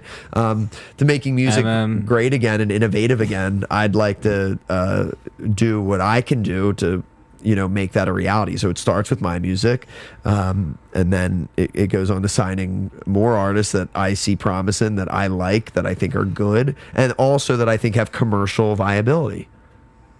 Yeah. I love it. So that's I think kind of you're the mission spot for the on. Delaware Valley Music Company. Yeah, I obviously I believe in it. I think it's great. Makes a lot of sense to me. What are the two big, like, how to explain it? I guess labels that run the industry. Are there actually just two, or like how's that? Are you just saying that like as an expression? There's two major ones that own a majority. And Okay. I don't want to get super deep into that just because I know this will be one of those clips that like somebody pulls up like 6 years from now, and I You're, like like, forgot that I signed. even said all this shit. Yeah, and like again, there's always the potential that I build something like this and then sell Yeah. to another company, things like that, you know. But yeah, basically there are, but with that, it would still be with full artistic integrity. But you know, with that, yeah, there's a couple main ones that own most of the masters that exist right now. Yeah, Interesting. Okay. Chris Rafter's next merch line is gonna be like a red hat with white.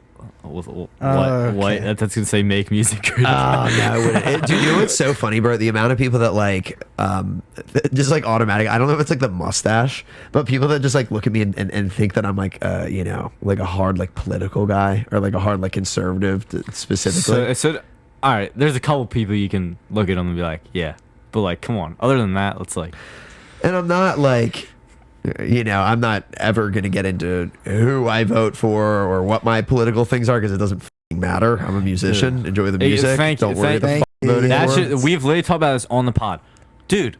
You're a, I think we talked about this back in November during an election. We like talked about it. We had a pod on election night where we watched the election with our boys on the pod. It was like, we probably could get canceled on that episode. Should probably take it down. Anyway, no, I'm just joking. We were very professional on that episode. So what was I saying? Sorry, I just totally lost it. It was about now I lost it. Oh my god. Darn it. What artists? Oh like, yeah, on that episode we yeah. talked about like Taylor Swift comes out and supports one side. This person comes out. It's like, dude, it genuinely just like, all right, you're an artist. You're making music, which is one of the, in my opinion, one of, if not the only thing in the world that brings everyone together. Music. It's and you're a agree. musician coming out and supporting one side in a country that it's literally 50-50. So as soon as you come out, you're going to have 50% of the country that instantly just can't like your music now. And Yeah. 50% that's going to love you. Why? Why even come out? That's the whole argument where it's like, candidates like pay these A-list celebrities, whatever. I don't even care about that. It's dumb. I think it's so lame. dumb. Yeah, It's so dumb. I agree with you 100%. And it's a shame because some of my favorite artists are heavy endorsers of politicians, and Yeah. in their mind, they're like, well, you know, this is my way of making the world a better place. I don't think that happens at all. I think in, you know, today's America, all you're going to do is create more divide. So I stay the out of it. I agree. I'll let people think whatever they want in terms of which way I vote or what my thought process are. I don't give a think whatever you want. I will never claim one thing or another because, again, it doesn't matter.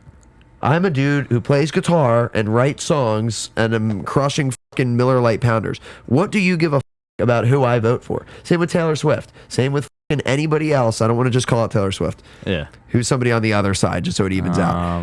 Kid Rock. Kid Rock. Great. I don't care who fucking care. You know what I mean? It's like we've turned into this thing where we have celebrities having actual effects on elections. And it's like, what do they know? Exactly. I'm a relatively intelligent dude, only in this. I'm an idiot. Let me say that. I am a fucking idiot, but I'm a relatively intelligent dude in terms of I can absorb a lot of information. So I'll listen to a lot of information. I spread it out. I listen to both sides. Always, you know, and a lot through more independent news sources, podcasts, things like that. I try to fill myself in on a little bit of everything that's going on, even with things like the LA fires. I like conspiracies. I like hearing what people think may have happened. I don't marry myself to that idea and go around running in the streets talking about, you know, these theories, but I like hearing about a little bit of everything. The idea that we have entertainers like directing, you know, elections is kind of insane. It's not, you know, I don't know. I don't like it personally because, again, it makes you look at people a certain way and you respect and love somebody so much for their music, and then they come out with this extremely hard political stance where it's like, if you don't believe the same thing I do, you. Yeah, and it's not cool. I will never have that kind of environment. I don't care what you're voting for, what Dude, remember type of thing you are. I would love to have you as a fan. Yeah, exactly. Remember, like I think a few years ago, like Joe Rogan said something on his podcast, like on COVID or whatever. I don't care.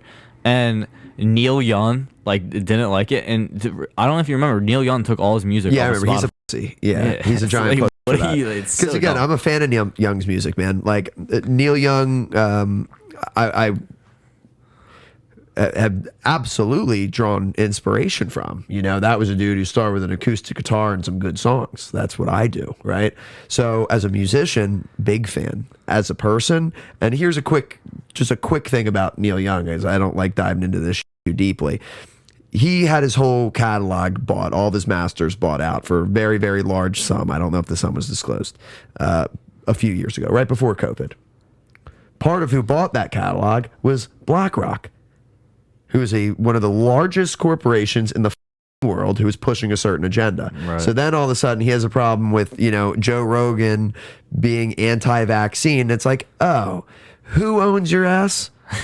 One of the largest corporations in America. So all this hippie energy from the 60s and 70s of like these, because Joni Mitchell did the same thing. Huge Joni Mitchell fan. Huge. I think she's one of the best writers of all time.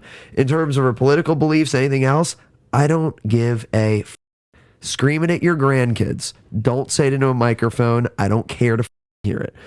You don't know what's going on. You're outdated. You don't live in the same world that we do. Because that's the other thing. You're worth $100 million. You don't live amongst us. I don't give a what you think. You know what I mean? That's where these old heads piss me off with that shit. Like, this isn't 1968, San Francisco. All right. The times have changed. The parties are different.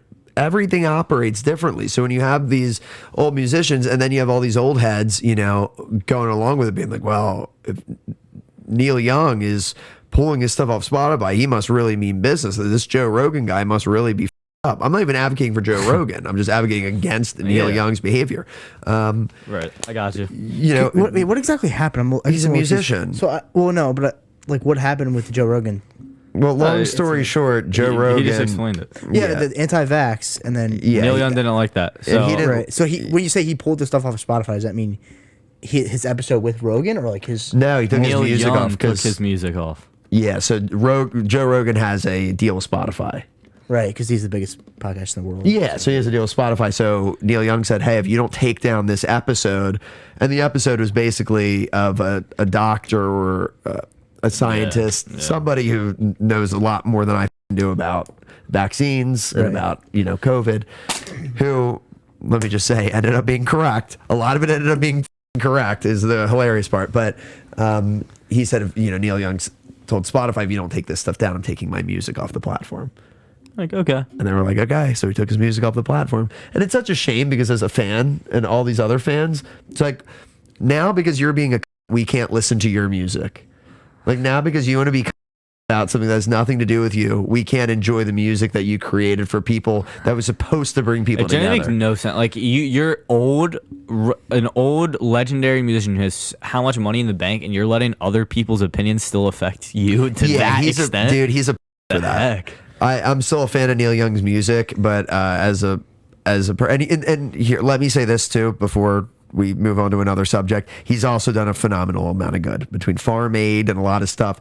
He's donated a lot. He's done a lot for people. That situation itself just pissed me off because it was just like, it was just very unnecessary to me. And I didn't really like the way he was pushing stuff, which is, again, the reason why the pendulum is swinging so hard the other way now that, we'll see what the next couple of years looks like. Is this stuff still off of Spotify? Nah.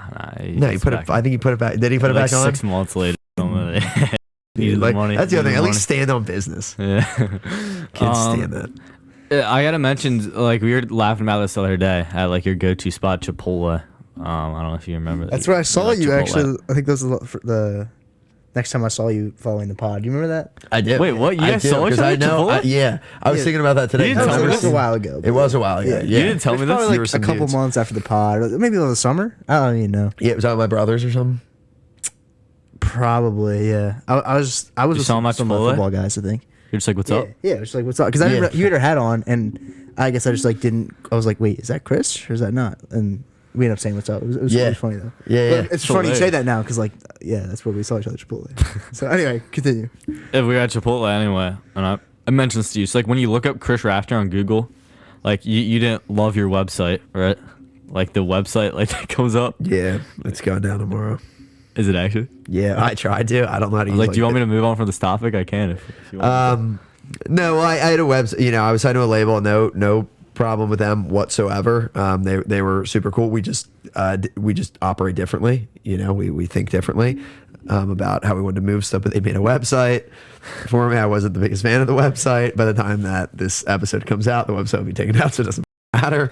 But I need to rebuild one. But I got access to this website now since I've separated from this label, and I tried going on like WordPress to like do it myself, and I don't, dude. I don't even like using a computer. Do you know how to do that? Yeah, we'll write a elegant passage using ChatGPT. I'm joking. Okay, yeah. I mean, you know how to like access WordPress. It'd be. I had my boy working on it. That's what his company does. But and also, if we look you up and go to images, there's just like a picture that I just find very funny of you. Can I show you? Yeah. Let me find this. Hold up. It's just like it doesn't look like you at all. Like it does. Is this an old picture of him? I think it's like an older picture. I was just like the first time I saw this, I was just like laughing. It's like the top row of Google when you look up Chris Rafter is just this. No. Yes. Okay. So there's a story behind that. Are you able to pull that up on the? Yeah, you need to show that. I don't know if I can. Yeah, I have the story of that. That's actually hilarious. I've never even been on Threads. Oh, here we go. Here's the video I just made on Threads. Shout out Rafter. I've never been on Threads. It's like it took me to the top of your page. So how long ago was that? Like I gotta scroll. What, that picture? Yeah. So that was my Instagram bio picture for a while. Basically, I took that when I was leaving. So it's kind of a funny story. So me and the girl are super cool now. We're good friends. But when I was living in LA, I was dating I had a stylist, and then I started dating my stylist. And we're both just strong personalities. So basically, we just fought all the fucking time. And one time, we just got in such a crazy fight. And I did not like living in LA. I was really fucking sick of it. You're like let it burn. Is that what you've been? Is that where your mindset's been? Well, dude, yeah. I remember we were in the middle of a fight, and I'm sitting on the end of my bed, and she's just like yapping at me, and I just like went on my phone. And I just booked a flight for like that night, and or I think it was the next morning, and I just dipped. So I was just like, yeah, I'm going back to Philly. I'm out of here. So I booked the flight, and that picture I took on the flight. I'm in an airplane seat right there, and I just made that my fucking picture because my whole Instagram has always just been about like not really giving a I like the idea of just having fun on there, doing stupid ass captions, putting up stupid pictures, putting up stupid videos. Like obviously some stuff you do have to do to like grow it, but I don't want anyone to like look at my Instagram and have the same feeling I get when I look at artists' Instagram sometimes, when it's almost like too calculated, where it's like, do you have a personality, or is this just your manager's personality? You know what I mean? Like, yeah. Do you have anything original about you, or have you just watched every Morgan Wallen, Zach Bryan, and Luke Combs, post ever and just been like, I'm going to be this? Like, I never like doing things that way. So, yeah, that was kind of one of those things where I don't know why I did it, but just having fun. It was funny. And I was down bad. Yeah. And like I feel like I want to talk about this if you don't mind. Like, yeah. So we were getting deep in the car, and you're talking about like recently, like you've been a little more sobering up a little bit. Is that correct? Yeah, it's very correct. all right. But you were talking about like you're like starting to like I feel like after you got back from LA and like you just haven't like felt too much emotion, like you've been like pretty like numb, and I feel like a lot of people can relate to that in some ways. Yeah, we can jump into that. But like you're like, you want to dive into that, like just how you've been feeling, like where your mind's been at, like just because you said like you're starting to like feel some stuff again, feel those nerves, and we were talking about like it's good, like it's a good thing to feel the nerves before the show, like all that stuff. Yeah. Yeah, so I mean, here's that kind of stuff is tough, right? I'm an intense dude. So when I get into whatever it is, I think I pick up habits easily, for better or for worse. I can pick up really good habits and I lock in on them and I get obsessive, or I can pick up bad habits and then they become kind of lifelong things. The tough thing is like, for me, I was a little bit older when I got into like doing entertainment full time. You know what I mean? I was 26 really when I decided like, hey, I'm doing this full time. I ended my last company ended semi abruptly. But I was like, I'm not going to do this as a side job anymore. I'm going to do this 100% all the way in. And one of the really hard parts for me was to like perform and to really be myself 100%, you know, 'cause like this would have scared the shit a few years ago. You know what I mean? Because you do put it all on the line as an entertainer in 2025 now is like, there is no like, hey, people might like your songs and they'll be, you know, into you. Like you have to be the whole thing. Like it's, you know, when you're an entertainer, you're an all around entertainer. So that means having conversations like this. It means having a social media page that's going. It means having all the behind the scenes footage. People want to know you and everything about you as much as they want to know the music to become deep fans, right? So yeah, I have a alcohol and stuff has definitely made that an easier process. It kind of lowers your inhibitions and makes it a little bit easier to just say, fuck it, here's what I am, here's who I am, you know? And I think I've rode off of that for a few years, and it's something that I wouldn't say I have like a problem with in the sense that it's just like actively destroying my life. But I know that I'm one of those people that it, you know, it does something for me. It turns me on, and not in a sexual way. I'm saying literally it like turns the switch on. Like it's, I start drinking. It's kind of like, whew, now I can live life a little bit. Now I can, you know, communicate a little bit more than I would be able to without it.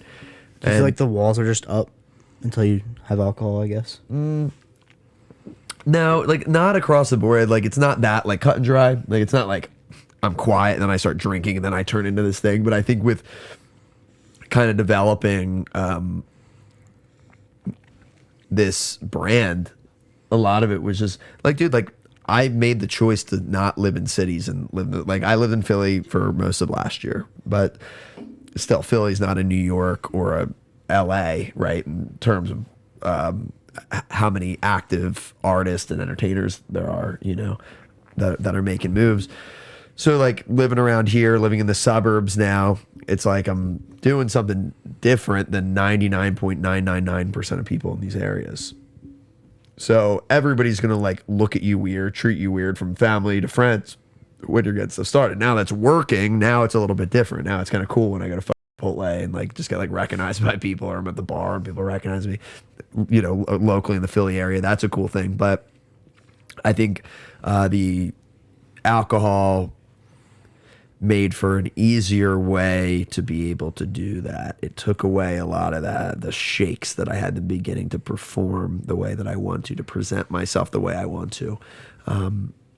It kind of gave me that fake confidence in the beginning that then turned into real confidence because it was validated. But yeah, I mean, I just know the type of personality I have, and I think with alcohol, you know, there's always going to be a back and forth thing with it, you know. So there's a lot of times throughout the year where I go, I'm making a hard stop, not drinking for a week or two, not drinking for a month, you know. And to be completely transparent, there's times where I say I'm not drinking for a month and I don't make it that month. I don't make it a week. You know what I mean? So call that what you will. I'm not a dude who wakes up in the morning and starts drinking vodka with shaky hands. It's nothing like that. But to be just completely real about it, not try to sugarcoat it. Yeah, there is a slight, there's something that alcohol, you know, does for me and in my ability to feel like I work in the world that, you know, nothing else quite does at this point in time, you know. And I hope that something else does replace it at some point, but that, you know, not to make it dark, but that's the... Oh, yeah. Yeah. Hear I that. got you. As you reach it. Have you ever had anybody on here talking about their pseudo or maybe not pseudo, maybe full alcoholism on the pod? We had a guy, great guy. This episode I wasn't there for. Yeah, who we had on who graduated from Easton maybe like '06 or '05 and got hooked on oxys, full oxy addiction. Yeah, man. Yeah, it was a and we got deep into that, and that was a really powerful episode. And he's killing it now, like absolutely awesome. Like over 10 years, totally sober, and his story's awesome. Go listen to that episode. Jason Brown, everyone. He's Jason Brown, great cool. guy. Works for QVC now. He's absolutely killing it. yeah. But no, yeah. I mean, dude, it's like, it's a. Because I guess the thing with it, and the reason that I don't like to shy away from it too much is because I know that there's a tremendous amount of people that are like in that same spot. And I talk to them because I'll have people hit me up on Instagram just from listening to the songs and being like, I think this dude kind of gets what I am talking about. And I love that when people hit me up and they're like, hey, listen to this.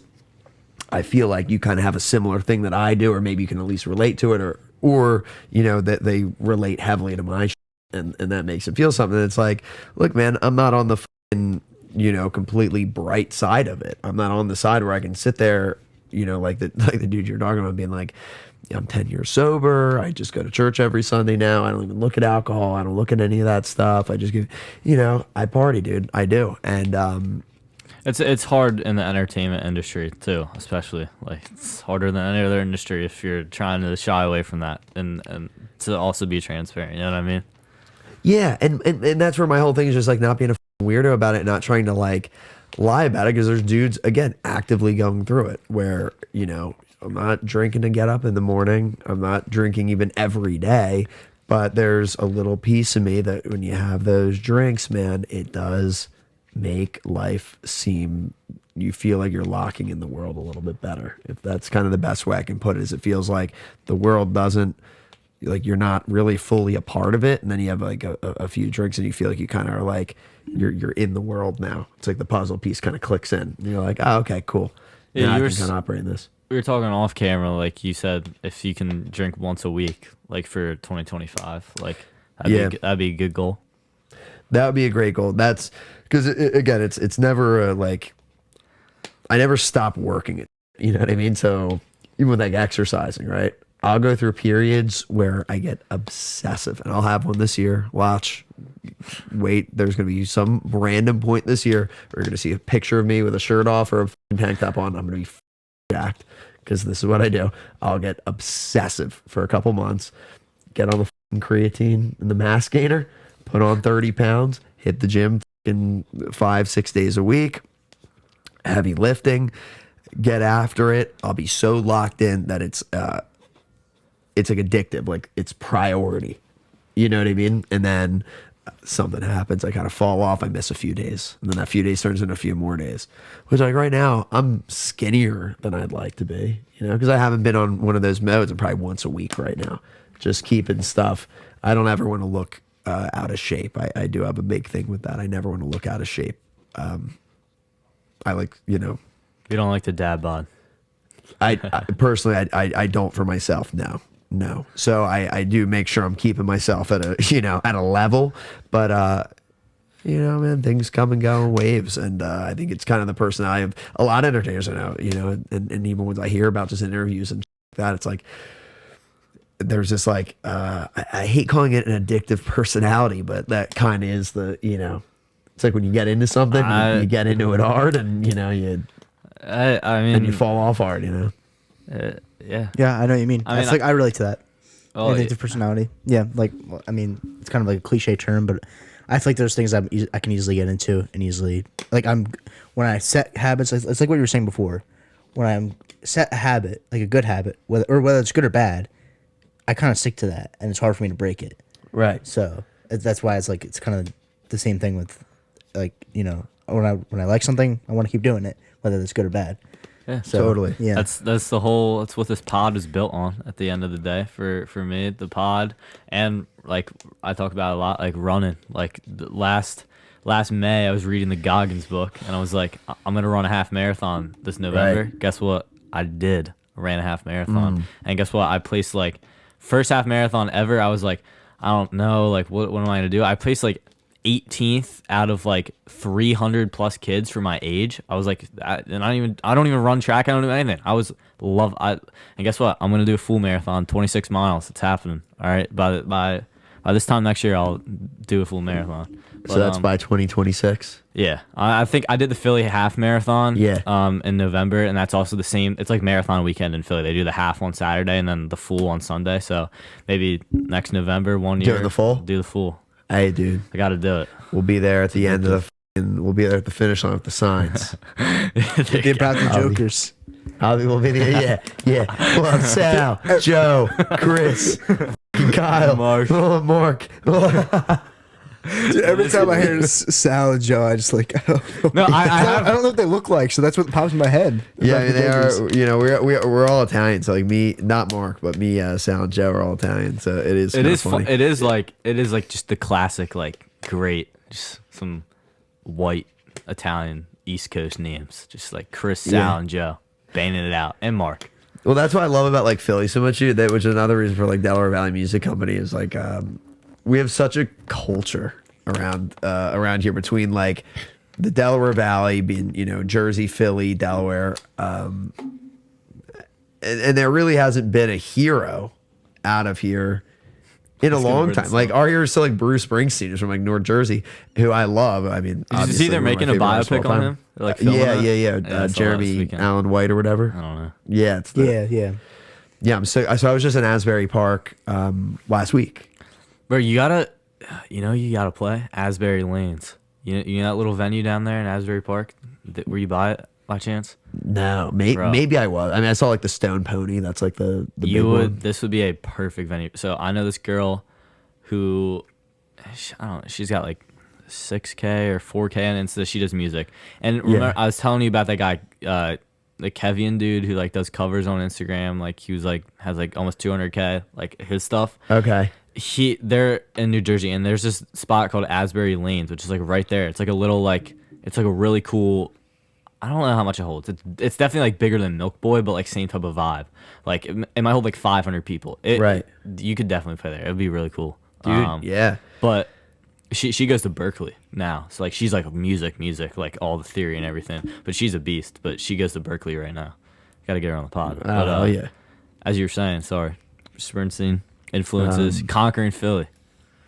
That is the goal. Yeah. Well, dude, it just kind of making like, you know, in my mind, the reason Bruce has always been so important to me, and he's kind of picked up a lot of popularity now among he's been like repopularized from what I can see from like the modern singer-songwriters, like, you know, Zach Bryan obviously did the song with him, and I'm so mad I missed that in Philly. I went night one I went to Zach Bryan the first night when he brought out No One because he got a rain delayed, and then he brought out like everyone. I know that's the night I was Were you at. there? Yeah. Oh my I got God. guest passes. Nuh-uh. Thanks to Oh, yeah, Zephyr 'cause Avalon. yeah. You're the boy. Appreciate you. Yeah. Zephyr's Zach's bass player, so he actually played on a couple of my early songs. I hope I But get he's to the meet fucking one boy. day. He hooked me with passes to that for me and Jack. It's And fire. Jack got hammered and like left the pit to go piss, and he couldn't get back in. So Jack just missed the entire show. Idiots. Joe was there though, so me and Joe we got to watch, and I got to see Bruce come out. That was sick. But yeah, with that being said, you know, Bruce, the thing that's always made his music so important to me is that it spoke to like this Northeast thing that we have between Jersey, Philly, New York. You know what I mean? It's such an East Coast thing. Like when I listen to Jungle Land, I can smell wet asphalt in the summertime. You know what I mean? I know the smell. There's like stuff like that you know, when I hear the river, I can picture the dudes that I was sitting in pickup trucks with after I left high school, that this was their full-time thing, and they're trying to keep a family together, and they're working kind of, you know, these jobs that aren't really they're paying the bills, but only that, and just kind of hearing the stories of their family life, sitting in the truck in the morning after grabbing some coffee at Wawa, and it's like these songs spoke so much to, you know, a lot of even my own life experience. And this was 30, 40, 50 years in some periods before I got to live it, but it still rang true, you know, and that's the kind of legacy that him and his music have made. And, and that's kind of a big inspiration for me for this area, as, you know, we do have such a rich and deep culture, and there's so many, things that if I can speak to a certain group of people from my own experience, but that they kind of know what the I'm talking about too, that would be a really cool thing for me. So, but yeah, why did we start talking about that? Yeah, I was in Asbury the other night. Dude, I like it up there. North Jersey's fucking sick. I always want to live on the East Coast. I like it around here. I've lived in California, obviously, in a few different places. I've lived in Florida. I've lived all around. I always want to stay around here. Jersey, in that area, Jersey specifically, Red Bank, Asbury Park, you know, near the beach up there, like Monmouth County, I think it's called. Sick. I would live up there. Yeah, 100%. I'm trying to find. Yeah, here's the. Trying to find a good picture of this like Asbury Lanes venue. It's like actually kind of cool. I don't know, whatever. Here's like, I don't know if you can so like they clear out all the seats obviously in the middle, and then it's like there's like a bar, and then the stage is like right. Oh, that's sick. It's like a nice floor, and it's like nice. Yeah, it's cool. But I've never heard of that. No, I like what about the Stone Pony? Because that's like the main one. But Yeah, I've never yeah. heard And of is that where like Centennial started playing? or Yeah, something? that's yeah, of course. All right, I'm gonna take a leak again. I've been crushing pounders, so. All right, keep we'll talking. wrap this up when you get back. Yeah. How long have we been going for? Hour 40. Oh, is that good? Is that on pace or is that longer? And now we're That's good. we're chilling. We're Perfect. We're good. Yeah. Yeah, we're good. We're good. What time is it? Fent Kyle. Fence. It's your new name. It's funny when Rafter texted me on the way here. He's like, I feel so bad. Like, how do you say your last name? Your last name? Yeah. I was like, I sent him. I put it in like Kazooch. I should. Oh, dude, I missed such a good because he was asking like he wanted to like address my parents like Mr. Kosuch and Mrs. Kosuch. And I was like, just call him Matt and Christine. Is that what they say to do? Well, I was like, come on, you're whatever. I guess You're I still would. of eight, Okay. but no, I was like, I told him I was like, we'll put in parentheses. I was like COSUCH. Wasn't that a good? What do you call that when you like spell it out? Yeah, You know what I don't know what you call it, but I know exactly what you're talking about. Where like you spell it weirdly to like spell it how it sounds, essentially. Yeah. So, yeah, but you missed an opportunity to be like Kazooch. I don't know. I missed an opportunity to be like Kazunga. And for him to just walk in and call my dad Mr. Kazunga. Oh my gosh. Golden troll opportunity. A little Sunday night. Yo, let's check the Eagles score. Are you ready for this? They won, I know. Yeah, I'm sure. I mean, it's Like I know they won. 22-10 Eagles. Birds. Can you check the Commanders How score? about them Steelers, Mike? Dude, we knew that was gonna happen. I know. I saw the funniest But memes. are you still on board with like Tomlin's got to go? Yes. No, dude. No, now everyone. You know what is. you need? After yesterday, No, bro. everyone is. Your Yes. quarterback. You should needs to see the go. memes, You get a quarterback and a defense that can stop something. dude. Because your defense do played not like butt the second half of the year. No, dude, I really don't think so. He won when he had Big Ben. When Big Ben was good, he won. And he won playoff games. Didn't want to. He only won one Super Bowl though. He did. Let this sink in. Yeah, He did not. He did not win a playoff game with Ben Roethlisberger, Antonio Brown, and Le'Veon Bell. No, they definitely won a playoff game together. No. Yes, they did. 2016, they Maybe. won a playoff game. I don't So know. I'm pretty sure your facts are It's incorrect. 17. They should have won more, but their defense wasn't very good. Okay, I kind of wanted the Commander. I don't know. I just want whoever wins that game to play the Eagles and beat them, but that's just me. I low-key do not want the Eagles to win. So I liked senior year living in Philadelphia. I'm not gonna lie, I'm rooting for the Eagles. Like I'd love to see a Super Bowl. I go get down to it, that parade. but you also don't understand. Like me as a Giants I fan, understand. I do understand. seeing you. I Saquon do go for understand the that. Eagles, rush for 2,000 yards and win a Super Bowl. Yeah, like, and that too, I'd would love to be see Saquon. a burdening legacy on the Giants for ages. Yeah, I Like, got that would be really bad, and I don't know if I can handle that. And especially like fifth grade, dude. Fifth grade, I remember Yeah, when they won the that. Super Like Bowl. that was torturous for me. That was awful. It wouldn't be as bad as that, but Yeah, I got you. and it'd be another year where we won 3 games. In that year, the Eagles won the Super Bowl, and then we won 3 games this year. So I guess so. it could be another year for it. Mr. Rafter, you're back. Yeah, man. Chopping up some football right now. Yeah, sorry, I just had to 'Cause, take a break. You know the Eagles. Oh yeah, Eagles I know as the well. Eagles. I heard something about them. What was I gonna say? Oh, the future for Mr. Rafter here looking bright, as always. But some potential touring on the line here. Yeah.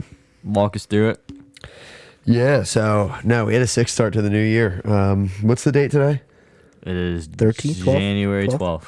January 12th. So yeah, first of the year, I kind of hit it hard. Entertainment just like doesn't do shit in the month of December. Like everybody just kind of like goes on vacation. So Except the December motive. 2nd, yeah, the motive kept working though. They don't abide by those rules. So December 2nd, everybody kind of came back around and got in touch with an agent I was talking to last year. He's like, let's set up a tour. So that's in the works right now, as well as a manager out in Nashville, works for a firm in Nashville, hit me up. And we start talking. We're going to be working together. So That's sick. yeah, got some cool stuff, man. It's cool because tonight when I get home, I want to watch the episode from a year ago just to kind of see like where my head was at, what was going on, all that stuff like 1 year ago, almost exactly. By the way, I feel horrible. So the clip he puts in the episode. By the way, at the end of this episode, Chris Rafter's performing a song, and it's gonna be unique because he forgot his guitar. But Yeah. So at episode last year, we did the clip and it did great, and like just on our Instagram. Yeah. But like Spotify, I don't think I ever I felt really bad about this. Like at the end of the episode, like just because the clip musically was so much louder than us talking, and like when I'm editing it, there's no really way to like hear it. Spotify is this weird thing where it's like if it's like louder, it distorted it so bad. So like on the end of the Spotify episode, it sounds like horrible. Oh, play. okay. Do we have a way to fix that, or is it just going to sound like on this one too? No, I can dial it in more. I'll make sure it's like turned down more. Now we know. Yeah, now I know. Learning experience. Yeah, that's cool. But no, what? So yeah, you were talking about going home, listening to this episode. I forget where your mind's at. Yeah, no, I'm just excited to listen. I mean, yeah, there's been a lot of growth over the last year. A year ago, man, I had probably played a total of 2 shows in my life, and they were just acoustic, and it was me playing a few songs. Now I probably have 50 plus under my belt over the last year. We obviously built up the fan base quite a bit. We put out a few more songs, we recorded a lot, and I've learned a lot, man. And that's kind of what it is. And my goal for like all these things, like my own content that I put out, and especially when I do like, podcasts like these, is like being as honest as humanly possible, without obviously like name dropping and, but being as honest as humanly possible about kind of what the come up looks like.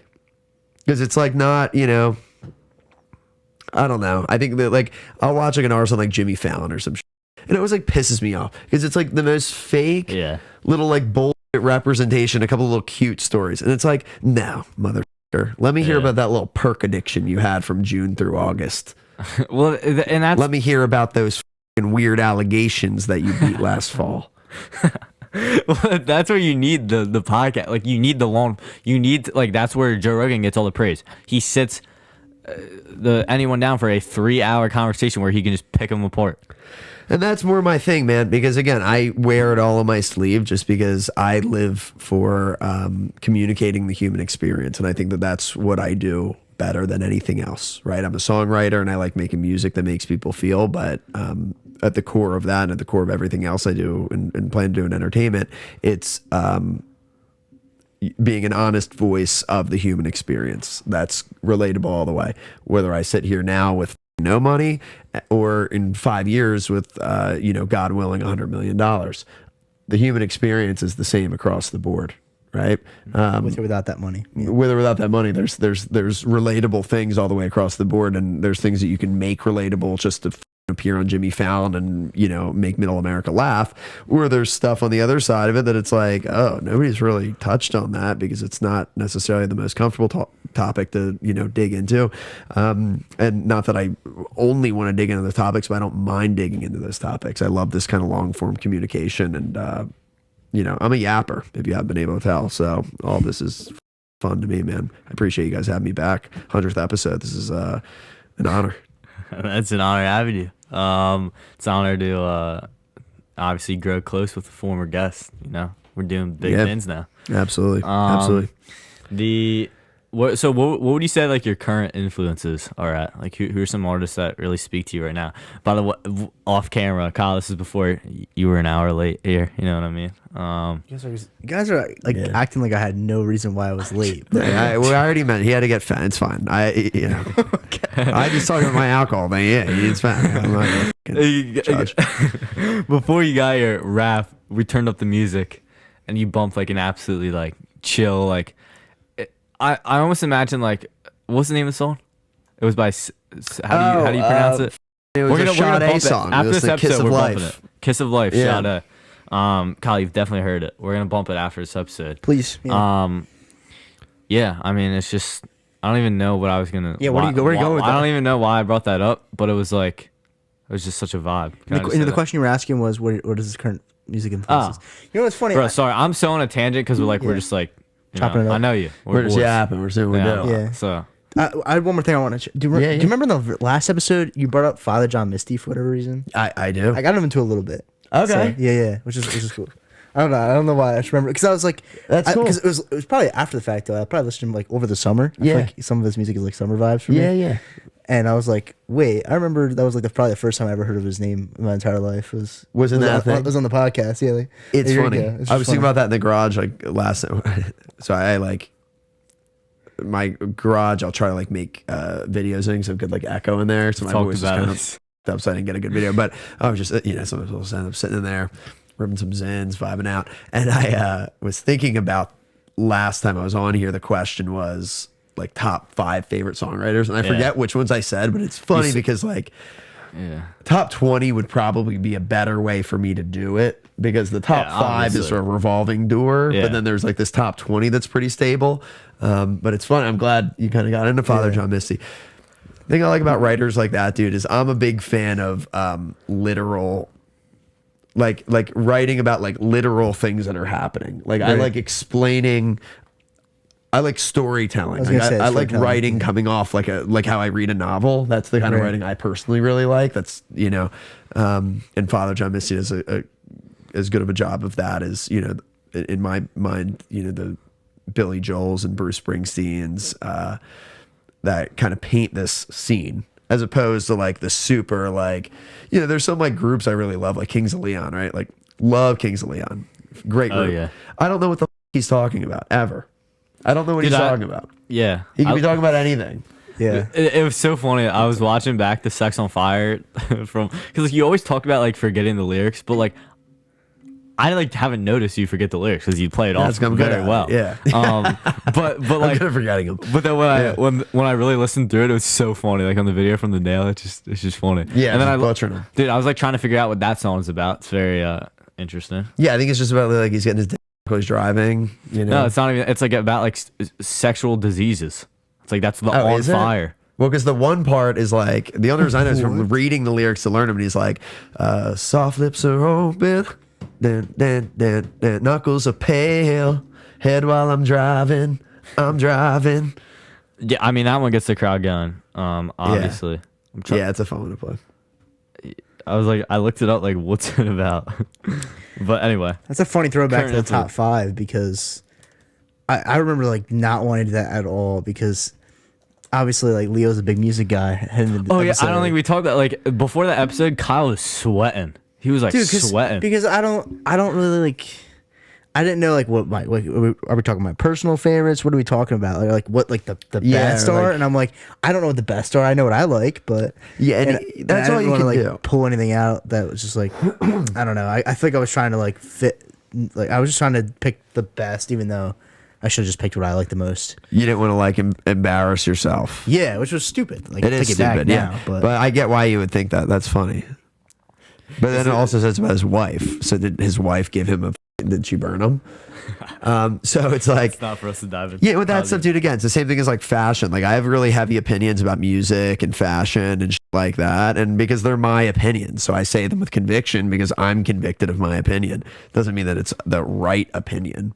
Right. yeah, right. People sometimes like take that in a certain way. I'm a big fan of like just pushing back against any weird, like lame ass and societal things of like how you should and shouldn't like conduct yourself. It's like, if I'm convicted that your outfit sucks, I'm going to Sucks. say that with conviction. You're right. Somebody else could be like, that outfit's awesome. Like, for example, I think Gucci is the lamest shit on the planet. I hate Gucci. When I see people spending money on Gucci, I'm like, head, let me walk you somewhere where you can spend that money way more wisely. For that person, Gucci or in like Versace or something ridiculous might really be their thing. That might really speak to them. Where for me, I could never in a trillion years fathom putting those piece of shit fabrics on my body.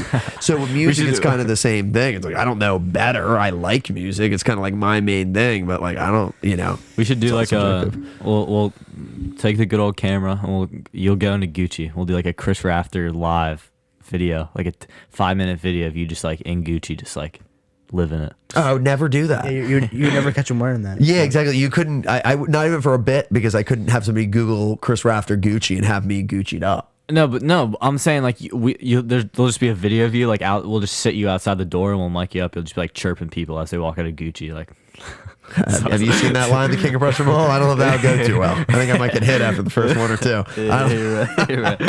But by the way, you mentioned off camera. This is totally up to you. Yeah. And like you don't like regret you doing this if you're about to like go off. I already said their name. Do you want to like? Do you have any words of choice for the nail? Or do you want to move on? I don't have any words. I mean, again, it's like anywhere, Did you have a falling out with the nail? I wouldn't even say a Just got a little falling out dramatic. because I don't give a to such a high extent that I wouldn't even call it a falling out. I don't want to say their name again. Here's what I will say: the owner was a super cool guy.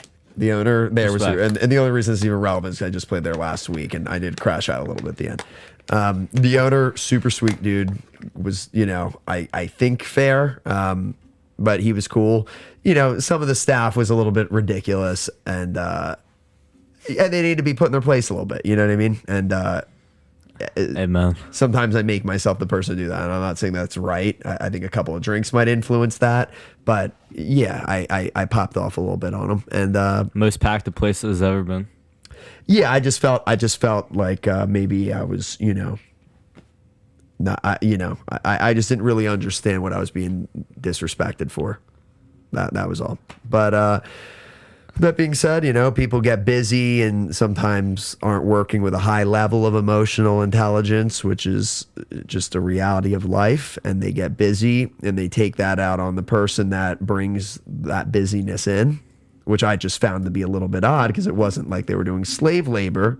They were getting paid for the labor that I brought in, being the people that they were serving at the bar. But then they were mad at me for bringing that many people. So Is that kind of what happened? Essentially, that was kind of like that was why I crashed out. And then you have some kid like was sitting at the bar. I don't even want to get it. Honestly, I don't even want to bring any attention to this place. But like I said, the owner's cool, no beef there. The people that work in there, some of them were nice. Some of them actually followed me on and commented on my stuff, which was nice. I texted you and I was like, "Yo, did you just see who commented on your post?" Yeah, I know. I thought that was funny. And the people that are still bitter, best of luck to you. I don't really have anything to say. Yeah. But. Moms this Saturday, everyone. This drops Wednesday. Yes. Moms in Doylestown. So when does this drop? Kyle, you want to pull up? Wednesday. Kyle? Wednesday? Yeah. Pull up Saturday. Is it 21 what is plus, this by the way? Well, I'll get you guys Is in. it like a bar? I'll get you in with media passes if you Like, it is like, a bar, but obviously yeah. I know. I'll get it. I'm just saying like I can get him in if you want to go. Yeah, you can get. I'm saying like if like any of the boys at like East want to pull up, like do you think like is it are they getting in or not? We'll talk off camera. Yeah.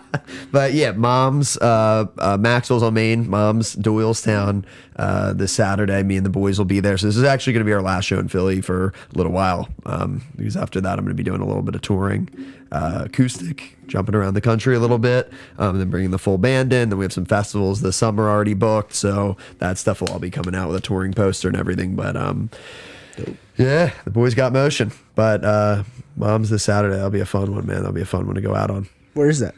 Doylestown. Oh, you just said that. Yeah, Doylestown. So It's not too getting the far Bucks from like County the. crowd. You might have like a plug in that area of town for the Fent. Oh yeah, if you need a Fent guy, I know a guy. if anybody has Fent, just Guys, this is crazy. Play what's the whole episode. Like, somebody's going to believe this. It's horrible. yeah. That's why you're so quiet. Chris Rafter, you're the boy. Stay tuned. And that's how we end. The performance coming soon. You're gonna be huge. Appreciate Traveling it, the country. I hope I'm lucky enough to be with you. you will be. Yeah. We'll see what happens. But dude, you're going to the moon, and let's do it. Hell So yeah. everyone, Motive Podcast, appreciate you listening. Get ready for the song.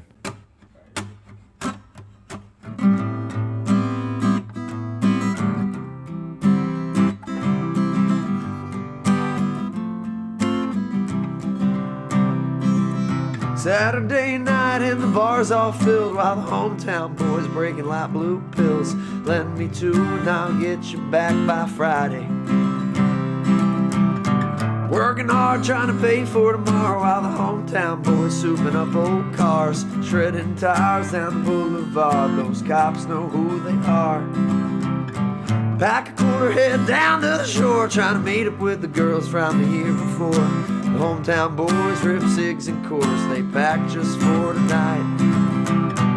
Most leave when they turn 18, finish school and dissolve in the city of dreams. The hometown boys don't need degrees, we got everything right here they need. Life ain't easy, baby, we're alright, yeah, and there ain't no shiny treasure out there worth a half-forged iron.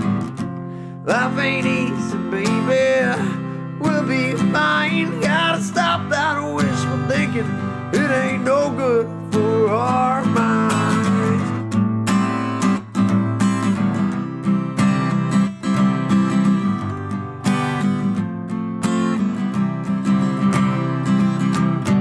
Palace stands on a stake for the man. I'm just putting in the hard work while I can. Then one day I'll be running this trade. I'll tell you 5 beers in.